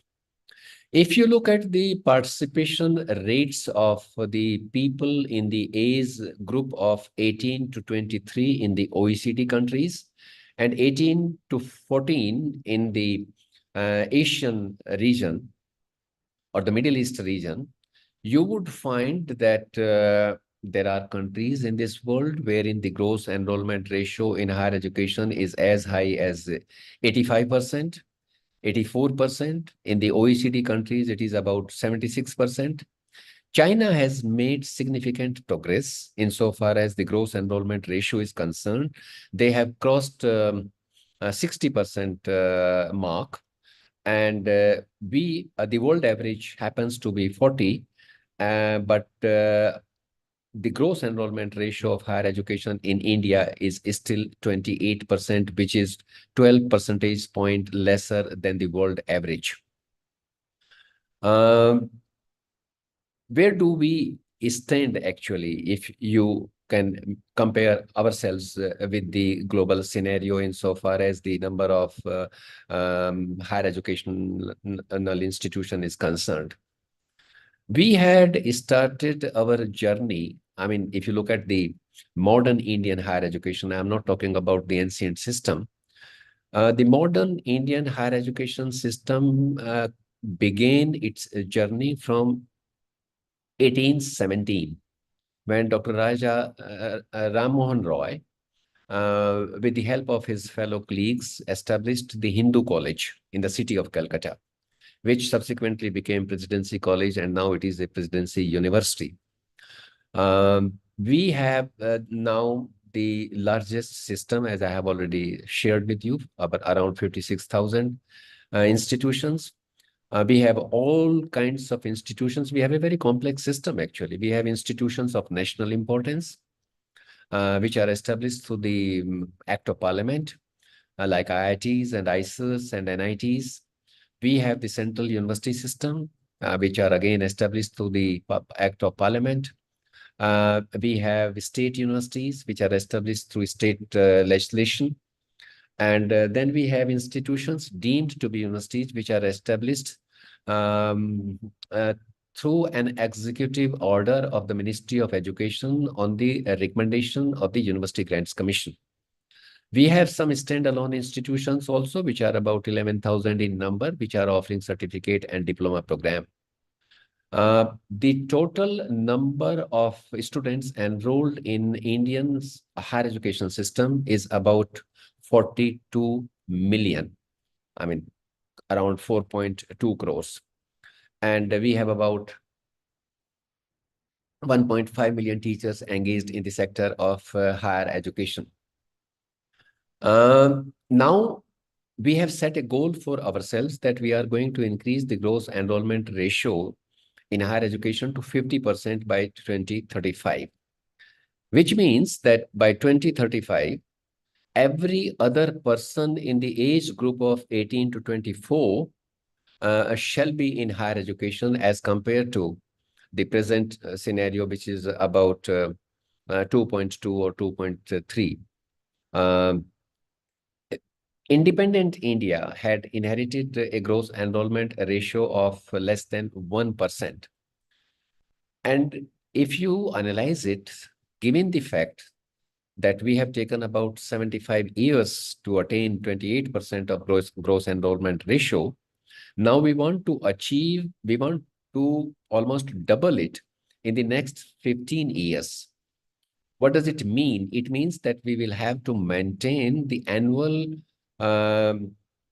growth rate of more than 4%. Only then we would be able to achieve the cherished goal of 50% by 2035. And for that, what we will have to do is that we will have to maximize the residual capacity of existing institutions. What I mean by saying that is that if we have institutions wherein the number of students is less, if they are not viable institutions, we need to increase the intake capacity of those existing institutions. But at the same time, I think we shall also have to set up some newer institutions in areas wherein the institutional density per 100,000 population is lesser than the national average. We have certain pockets in the state of West Bengal. We have states like Bihar and Jharkhand and Chhattisgarh, wherein the institutional density is much lesser as compared to that of the national average. So we need to focus on those states. Apart from that, I think we also shall have to exploit the other means of delivery, like we have now the online mode of delivery. We also have the open and distance learning mode of delivery. So if we combine the conventional mode of delivery with the ODL and the online, I think this is a doable proposition. If you look at the gender equality at the global level, that is also a matter of great concern for us. When we see the participation rates of girls in premier institutions like the institutions of national importance, be it IIT or ISIS or IIMS, you find that the participation rates of women in such institution is much smaller than that of boys, which is a matter of concern. Globally, what we have seen that the access to higher education has increased amongst women at a faster pace than men in the last 2 decades. It has increased from 19% to 43% among women, as compared to that of men from 19% to 37%. But globally also what we find is that the women participation in STEM disciplines like exact sciences, technology, engineering, and mathematics, the women's participation remains 18 percentage points lesser than that of men. Similarly, I mean, women participation in India, if you look at the if you aggregate the figures, you would find that the women participation in India has shown upward trends in higher education. The average gross enrollment ratio of women in higher education in India is 0.1% more than that of boys. It is 28.5% as compared to that of 28.4% amongst men. But the gross enrollment ratio of women varies widely across the states. I mean, look at Bihar, where it is only 16.3%. But if you look at the state of Tamil Nadu, it is 47.3%. Very wide variation. Similarly, there are some other states like the state of Punjab, wherein the participation rates of women is higher than that of boys. But in our case also, like at the global level, the gender gaps continue to exist, both in countries' top institutions and in STEM disciplines. And these gender gaps are more pronounced in rural areas. There are persistent challenges of access and equity that need to be addressed to achieve the parity.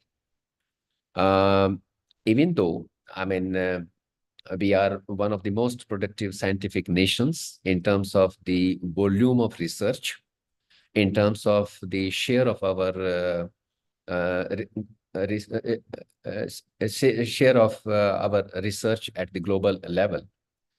But much leaves to be desired, actually. Among other measures, we require to lay greater focus on improving the transition rates of girls at the school stage if we wish to increase the participation rates of women at higher education level in STEM disciplines.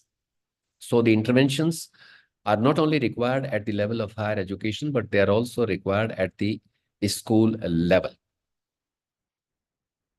If you look at the global inequalities in groups with disabilities, we are far behind than many countries of the world.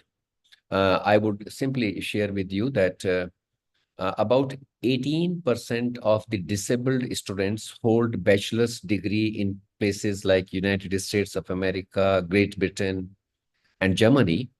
But when we compare that with ourselves, we find that hardly 6% disabled boys and 3% disabled girls hold bachelor's degree in our country. This is primarily due to poorer transition rate children from secondary sector to post-secondary sector. And apart from that, lack of support in terms of infrastructure and teaching learning material. And the prejudices that we have. So we need to pay greater attention on these parameters with a view to increasing their participation rates in higher education. Another matter of concern for us is about the skill gaps. Now, what is happening that because of the fourth industrial revolution, rapid advances are made in areas like artificial intelligence, automation, robotics, and other emerging technologies, and that have created skill gaps across all industries. And as technology advances, education system in the leading countries are metamorphosing, anticipating and preparing for the impact of digital revolution in the workforce. And for this reason, leading countries have been reimagining their curricular provisions and degree programs to meet the needs of the modern learners. I mean, lately, these skill gaps have widened at an alarming rates, forcing people to go back to universities to upskill and reskill themselves.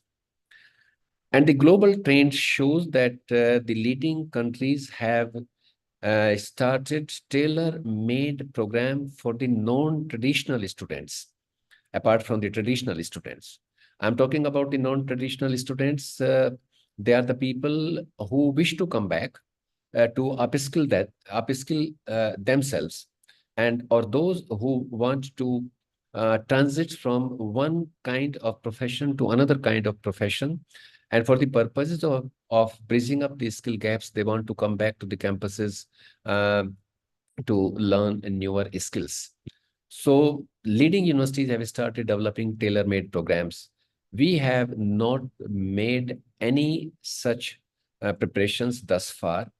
Skilling as it is has not been a success story in our country, despite its relevance and greater demand, because of the poor status perception, ill-equipped institutions, non-availability of teaching, learning material in regional languages, and lack of teacher preparation and lack of vertical mobility. The national education policy has now given us a new hope. Policy has recommended that by 2025, excuse me, at least 50% students, both in school and higher education, would be given the exposure to vocational programs. And therefore, what is needed is that we need to create proper provisions for both kinds of students, for the traditional students and non-traditional students. I switch over to the another aspect now. The role, if you look at the role of technology in higher education and how the Western countries are handling, are making the most out of the ICT tools which are available today. And if we compare ourselves with what is happening in the Western universities, we find that we are far behind from them, and we need to draw some lessons and overcome the inadequacies that are prevailing in our system. Currently, we are living in an era where technological advances are more common than anything else. The leading universities are now, making use of mobile learning. They have created digital content platforms. They are making use of artificial intelligence writing tools. Virtual reality and augmented reality are used in a big way to make sure that even the exact science programs can also be delivered through online mode now. They are focusing more on cloud computing, social media in learning. They are making use of adaptive learning and automated assessment, etc. Online learning is gradually becoming more prevalent. And there are companies, you may be familiar with the Coursera, edX, Udacity, Future Learn, which are partnering with leading institutions to solve the most pressing educational needs of the modern world. MOOCs movement has so far reached more than 120 million learners across the globe. Indian institutions have been making use of the technology for quite some time with varying degree. It's not that we were absolutely unaware of it. In fact, we had started using the GSAT-3 facility in 2004. IITs and the Indian Institute of Science, Bangalore, together had come up with a program which was known as National Program on Technology Enhanced Learning in university level STEM subjects in 2003. UGC has also made a significant contribution in the form of EPG Pathshala. They developed programs at the undergraduate level and the postgraduate levels. The idea of online mode of delivery in Indian university system was mooted by in 2016, permitting universities to offer online programs 20% of the course content through online mode at that time. But because of the emerging demand of the university system, the UGC has now brought out an integrated regulations to enable universities to offer full-fledged programs in online mode. Now, any university, with NAAC CGPA of 3.26 and above, or NIRF ranking in the first 100 in 2 out of the 3 preceding cycles, they can offer the undergraduate programs and the postgraduate programs in online mode. In disciplines which it offers in the conventional mode, of course, there are certain stipulations which they have to adhere to. But as a matter of caution, actually, there are very few universities that can honestly fulfill all technical, academic, and social requirements of full-fledged online degree programs. We need to work a lot on this aspect. Along with the technical academic responsibilities, I think the universities should also take upon themselves the responsibility of the social responsibility. What I mean is that they should make sure that the students who enroll themselves in online programs, they are also armed with the smart devices. Otherwise, it is of no use. That is what is ensured by the leading universities of the world. If you look at the diversification in higher education, in fact, diversification of campuses in terms of student population, faculty recruitment, and program has always remained a major concern in higher education. And countries which have addressed these concerns have become the most sought-after destination for higher education. Number of international mobile students has tripled from 2 million to 6 million in the last 2 decades. And there are only a few countries which continue to be the most sought-after destinations. For instance, United States of America, for the last 1 century, that is the most sought-after destination because of their proactive policies.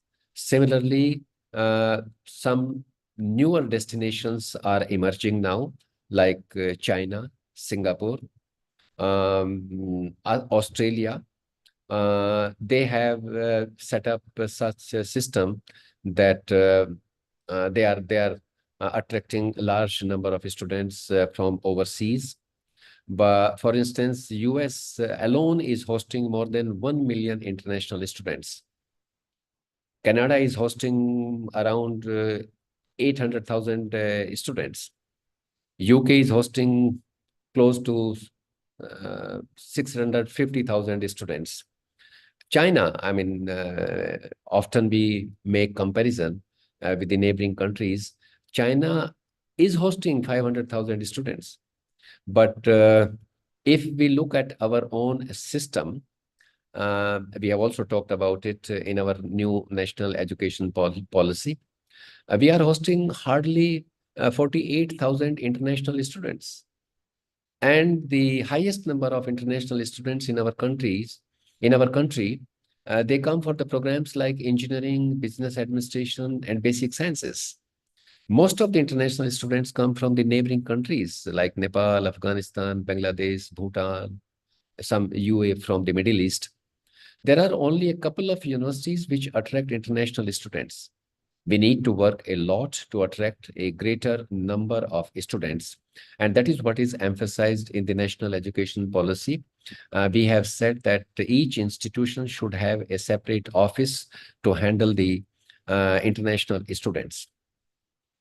Another important thing where we are lacking and we need to learn from the global trends is about the flexible learning pathways.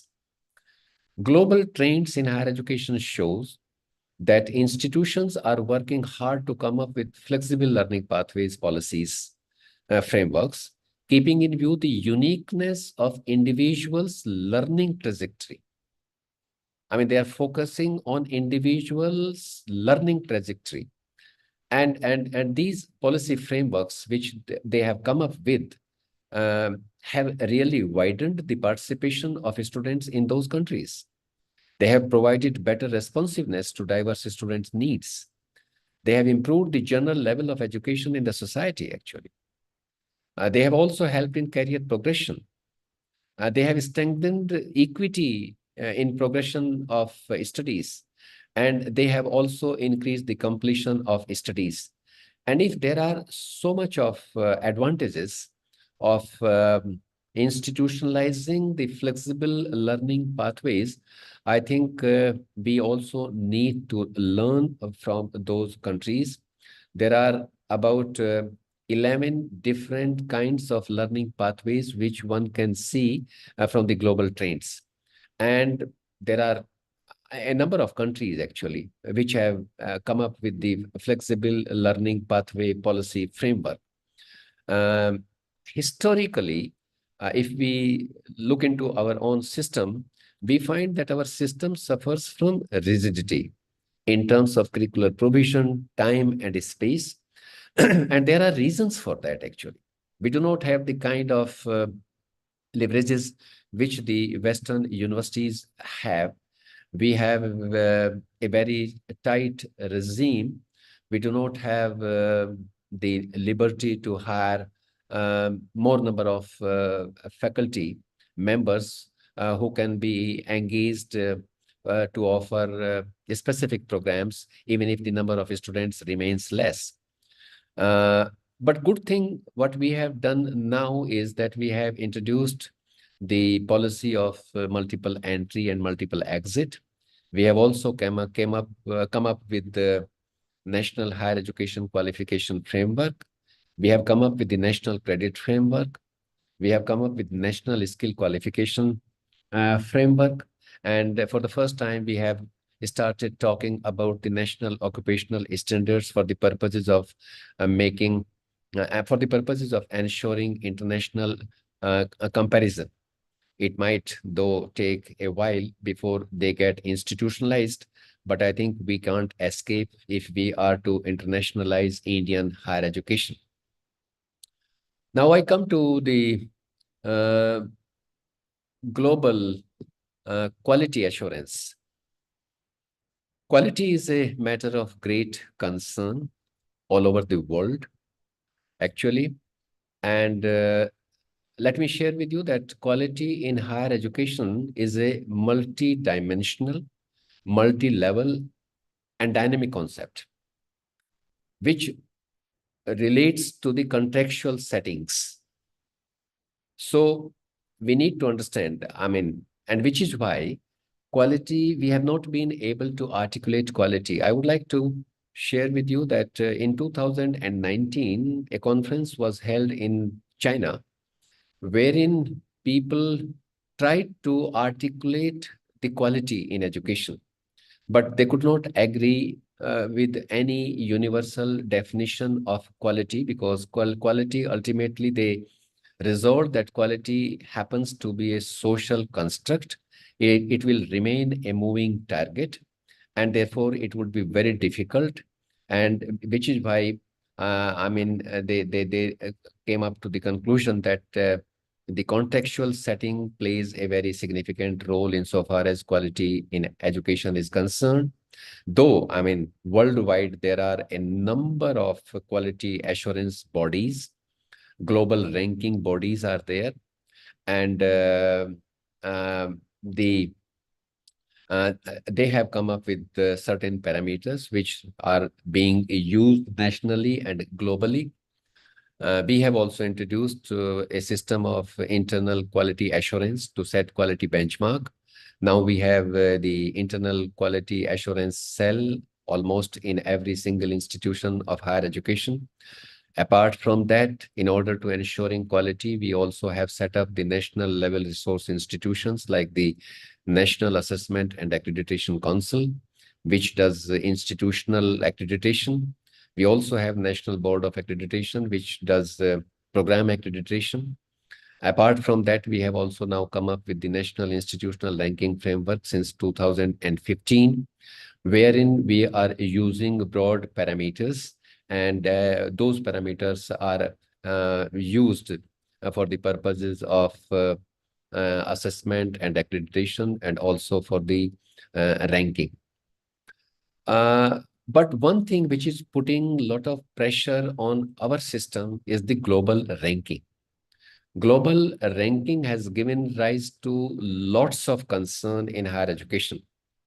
The parameters which are used in global ranking, like the academic reputation, the volume of research, the quality of research, the faculty-student ratio, the international number of international faculty, the employer's reputation, If that global ranking is taken as a criterion for quality, there are only a few countries that continue to dominate at the international level.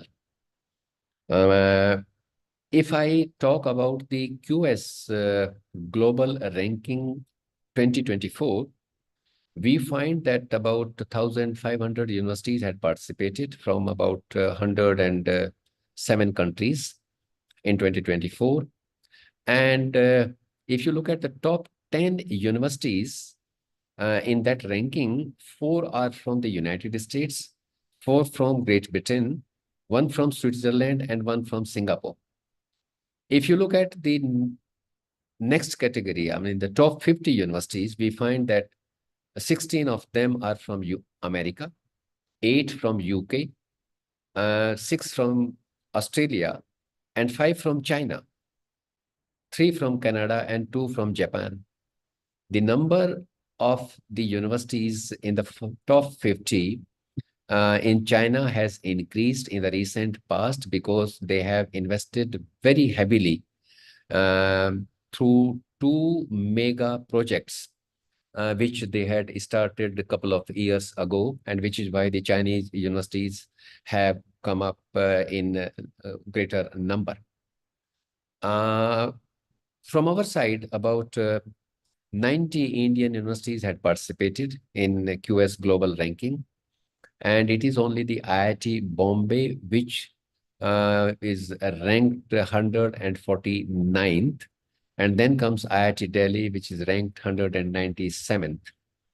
Indian Institute of Science Bangalore got a rank of 225, and then I mean rest of the universities are much below.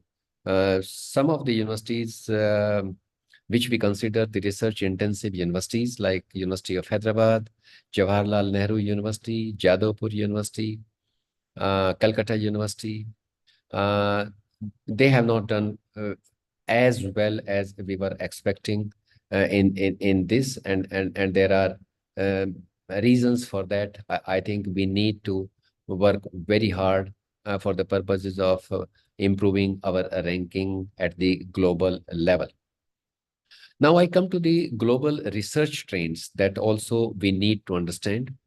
Universities, of course, have the dual responsibility. On the one hand, they have to address global concerns through research, and on the other hand, they have to serve the local needs. But the modern world requires more research universities, and globally, the number of research universities has been always low, and it will remain low. Because a research university cannot be a national university, it has to be truly international. There are countries which continue to dominate at the global level insofar as the research scenario is concerned. US, for instance, has more than 250 research-intensive universities. US is publishing about 700,000 papers per year. And the share of US universities in global research is close to 18%. But we should also know that US is spending 3.46% of its GDP on research. So, which is why they are dominating the at the global level. As I was talking to you a little while ago, that of the top 10 universities with most Nobel Prize winners, 7 are from United States, 2 from Great Britain, and 1 from France. And if you look at the top 50 universities with most Nobel Prize winners, 26 of them again come from the United States of America. Similarly, if you look at the UK universities, UK has about 3 dozen research-intensive universities. Why I'm talking about research-intensive universities? Because in the national education policy, we have said that we will have 3 sets of institutions now. 1, research-intensive universities. Number 2, teaching-intensive universities. And number 3, autonomous colleges with degree awarding powers. UK universities share in the global research turns out to be 8%, and UK is also spending 2.91% of the GDP on research and development. It would be appropriate to mention the contribution of Chinese universities in global research, actually. You will be surprised to know that China has captured the ace position insofar as their contribution in research papers is concerned. China is contributing more than 1 million academic papers per annum. And the share of Chinese universities in global research is more than that of the United States now. But then China is spending 2.43% of its GDP on research and development. And therefore, we need to draw lessons from these trends. We have hardly 10% universities. We can place them in the category of research intensive university. Our share in global research is close to 8%. But you will be shocked to know that we are spending only 0.65% of the GDP on research and development. What we need to do is that we need to invest much more to increase our standing in at global level in terms of both volume and quality of research. Now,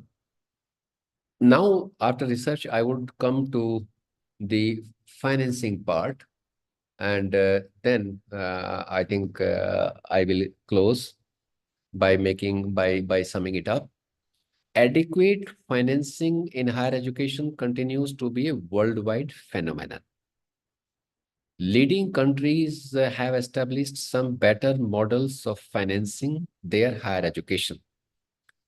Public universities in those countries continue to receive greater support from both provincial governments as well as from the federal governments. The governments in those countries do not make distinction between public and private universities when it comes to promotion of research. They are spending major share of their GDP on education, which is, if you look at the US is spending more than 6.5% of its GDP on education, and look at the size of the GDP of United States of America. Australia is spending more than 6% of its GDP on education. Canada is also spending close to 6%. And that was one of the reasons when in 1966, Kothari Commission made this recommendation that we should spend 6% of the GDP on education in a phased manner. But that continues to be a distant dream for us. We have not crossed the 4% mark thus far. We need to increase the spending on education. What is happening in our system is that most of the federal resources are consumed by the central higher educational institutions, be it central universities or be it the institutions of national importance. States are not able to support higher educational institutions because of their weak resources. And the decreasing funding from the states and federal government is making the lives of universities miserable. We need to set up a fresh committee to ascertain the quantum of resources that we require for the present setup.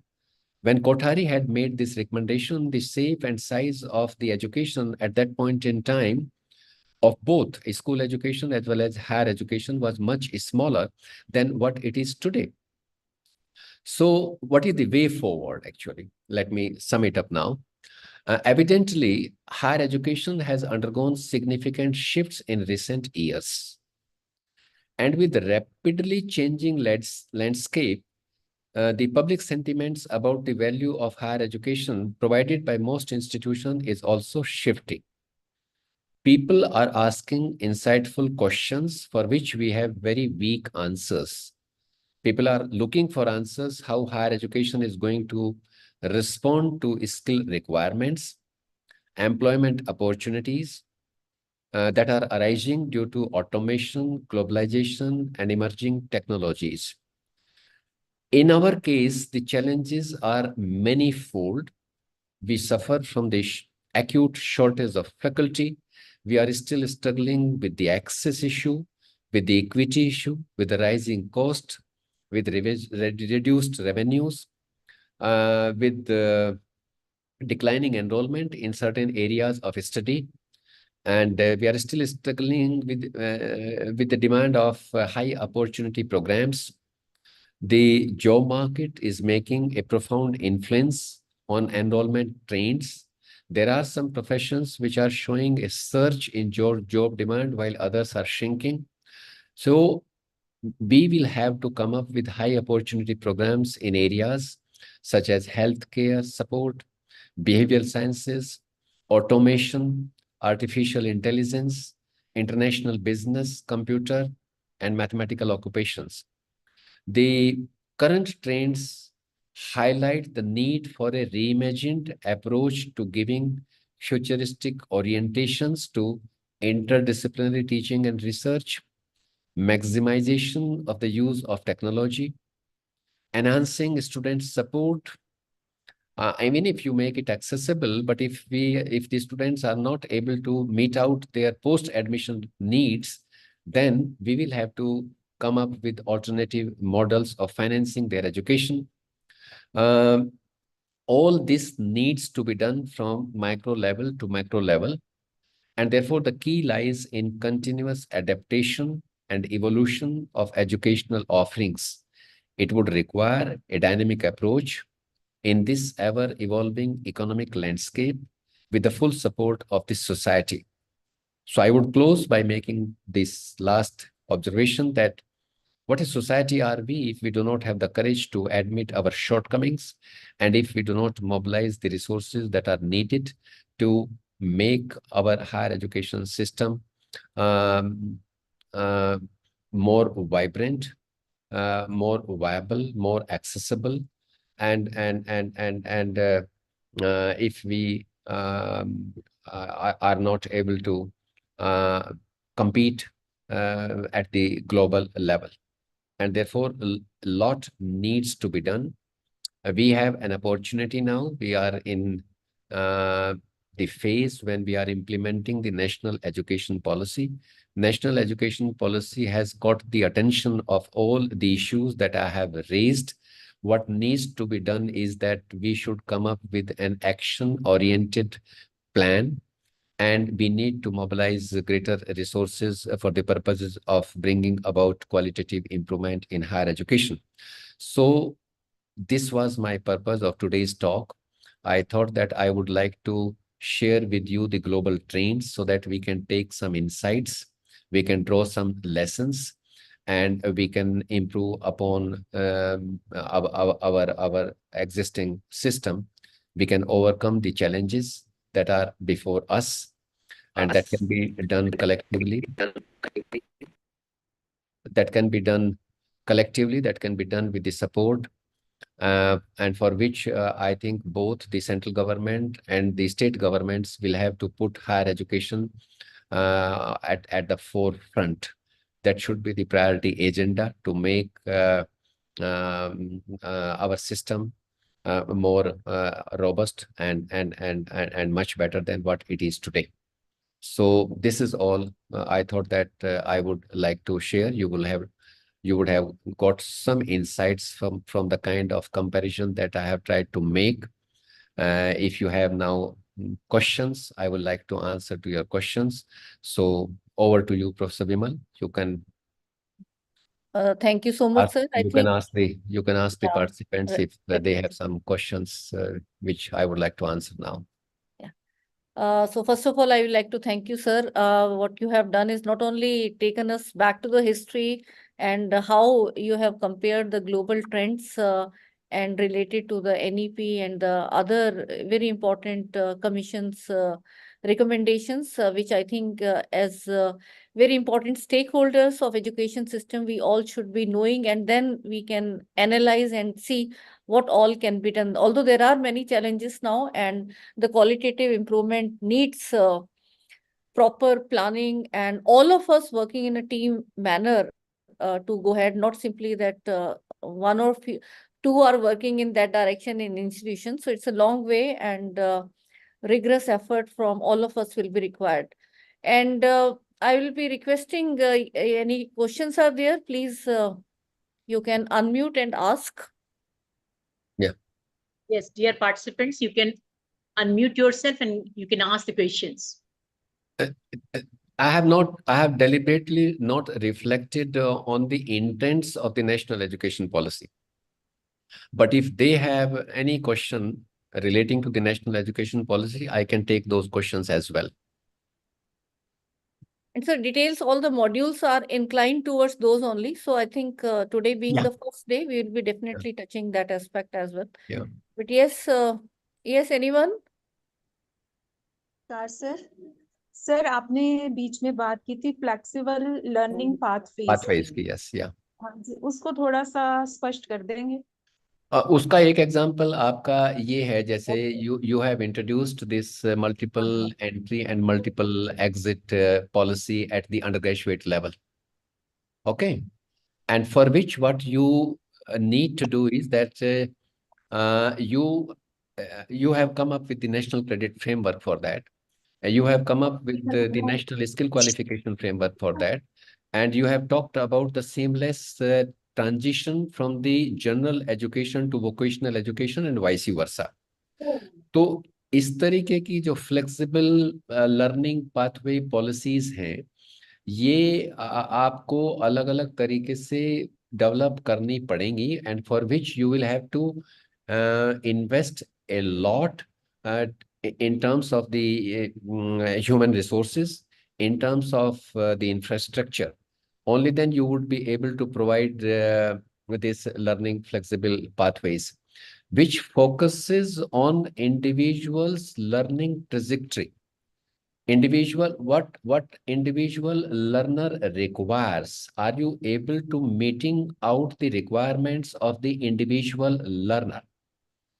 Suppose somebody says that along with the programs which you are offering, I would like to sign a program not with you, but in another institution, because it is not available with your institution. So in that case, you will have to allow that learner to go and earn the credit from the neighboring institution, for which, I mean, both institutions will have to have some kind of an understanding that they would like to accept the credits which this student is going to earn from there. I'll give you a very simple example. For instance, in US, if you have signed a program in the University of Berkeley, and your core program happens to be the computer engineering or electrical engineering or computer and electrical engineering, the core component you will earn the credits from the University of California at Berkeley. But for the other course contents, you can earn the credits from any community colleges. But those community colleges are acceptable to the University of Berkeley. They accept the credits earned by the students from those community colleges. Many students in the United States earn credits from the community colleges where the tuition fee is much lesser than the universities. But these credits are acceptable by the main university, which is going to award the degree. So they have created such kinds of flexible learning pathways. And I have given you just one example. There could be multiple examples for that. For instance, if a student wishes to remain with you only for 2 years, and after that, the student wishes to go into the world of work, spend some time, and that student again wishes to come back to you, you will accept that student and allow him to complete a degree program, whether it is at the undergraduate level or at the master's level. So you will have to create those kinds of flexible learning pathways wherein the student will be the center point for you.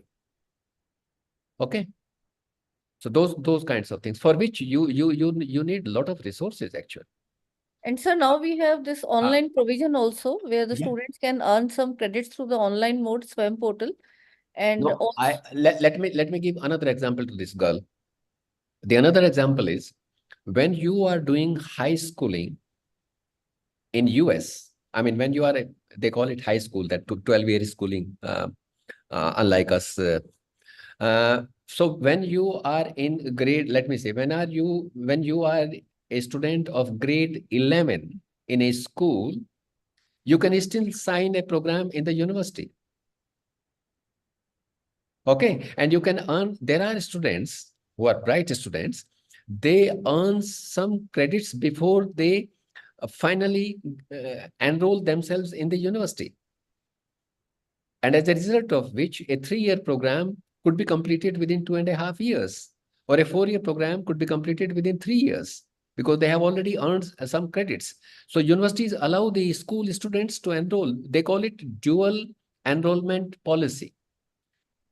Okay, so we need to create those kinds of things.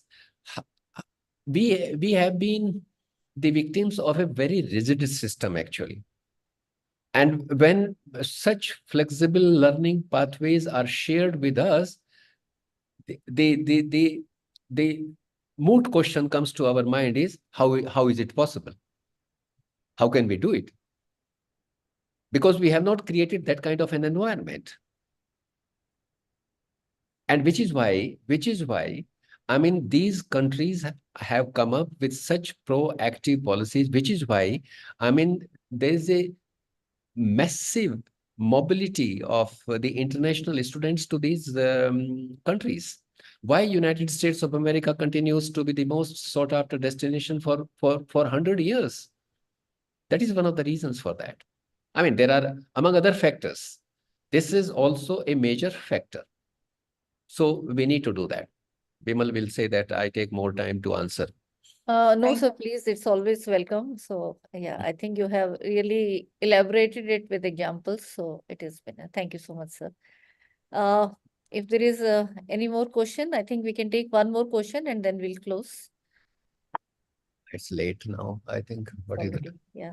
Or maybe we'll have more sessions from Professor Vidprakash, Yes. sir. So then you can keep in mind the question and we'll, I think, sir will be always happy. And I did not talk about the national education policy as such, thinking that the policy is in the public domain for the last 3.5 years, and that you are fully conversant with the programmatic structural regulatory provisions which we have talked about in the policy.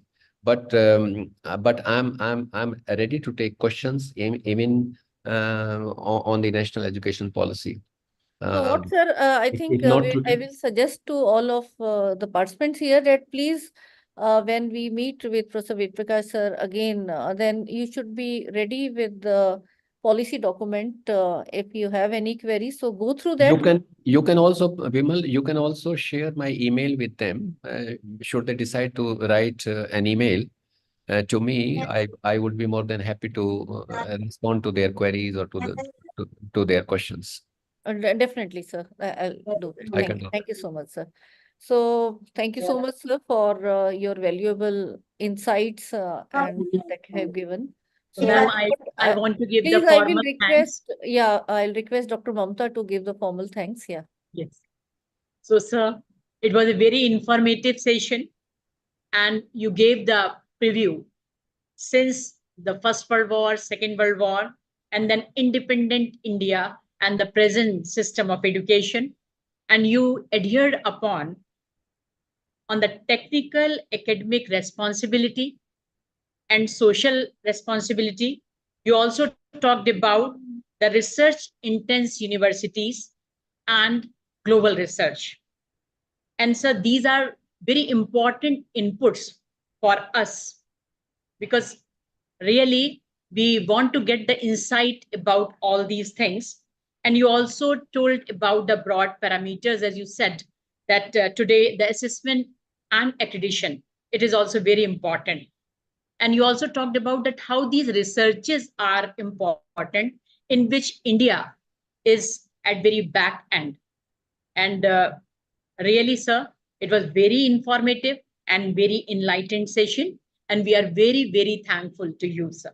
Thank you very much. Thank you, Mamtaji. Thank you very much. Thank you. Thank you so much, sir. Okay, And good night. Good thanks night, to everyone. Yeah. all dear colleagues for joining on this first day. 7 more days to go for the live session, but I am sure that educationists and stalwarts like Professor Ved Prakash sir and Professor Bakshi and many more, they will keep us very glued to the screen. So I'm sure that it is not going to be something that you will say that why we have joined. So that is what our purpose will be. But at the same time, all of you must be really interactive and be ready with the question, because that is how there will be better interactions and more learning. And the same we This is should do very it in our classroom. Oh, ek taraf bol ke, here we have limitation, and because the program is structured that way, but in your classroom, you should be really more interactive with your students as well. So thank you so much. I think the feedback link is here. I could see some queries like you're not there in WhatsApp. So just check that my team has sent you the mail and you have joined the Zoom through that. If you have joined it just because your friend has shared the link, then please, you are not in our list. You will be, if you do so, you have to register through the proper process. We will not be able to take you to the completion. So just ensure that you had filled the form and my center has sent the mail, because there is a waiting list. Not everyone who has filled their choice of the June-A has been taken. So, but if you have taken and if you are having queries, some problem, you are not there in the WhatsApp group or you have not got the link, then please fill the feedback form and my team will be ensuring that you are on board. So with these words, thank you so much, and thanks Dr. Mamta and all my colleagues who are in the organizing team. And see you tomorrow at 5 p.m. and yet 2 more interesting, enriching sessions we'll bring to you. And keep smiling, have good dinner, healthy dinner with your family and friends, wherever you are, and enjoy your later part of the day. See you tomorrow in the evening, 5 p.m. Goodbye, namaskar. Good Thank you. night. Thank you so much. Thank you. Good night, ma'am. Night.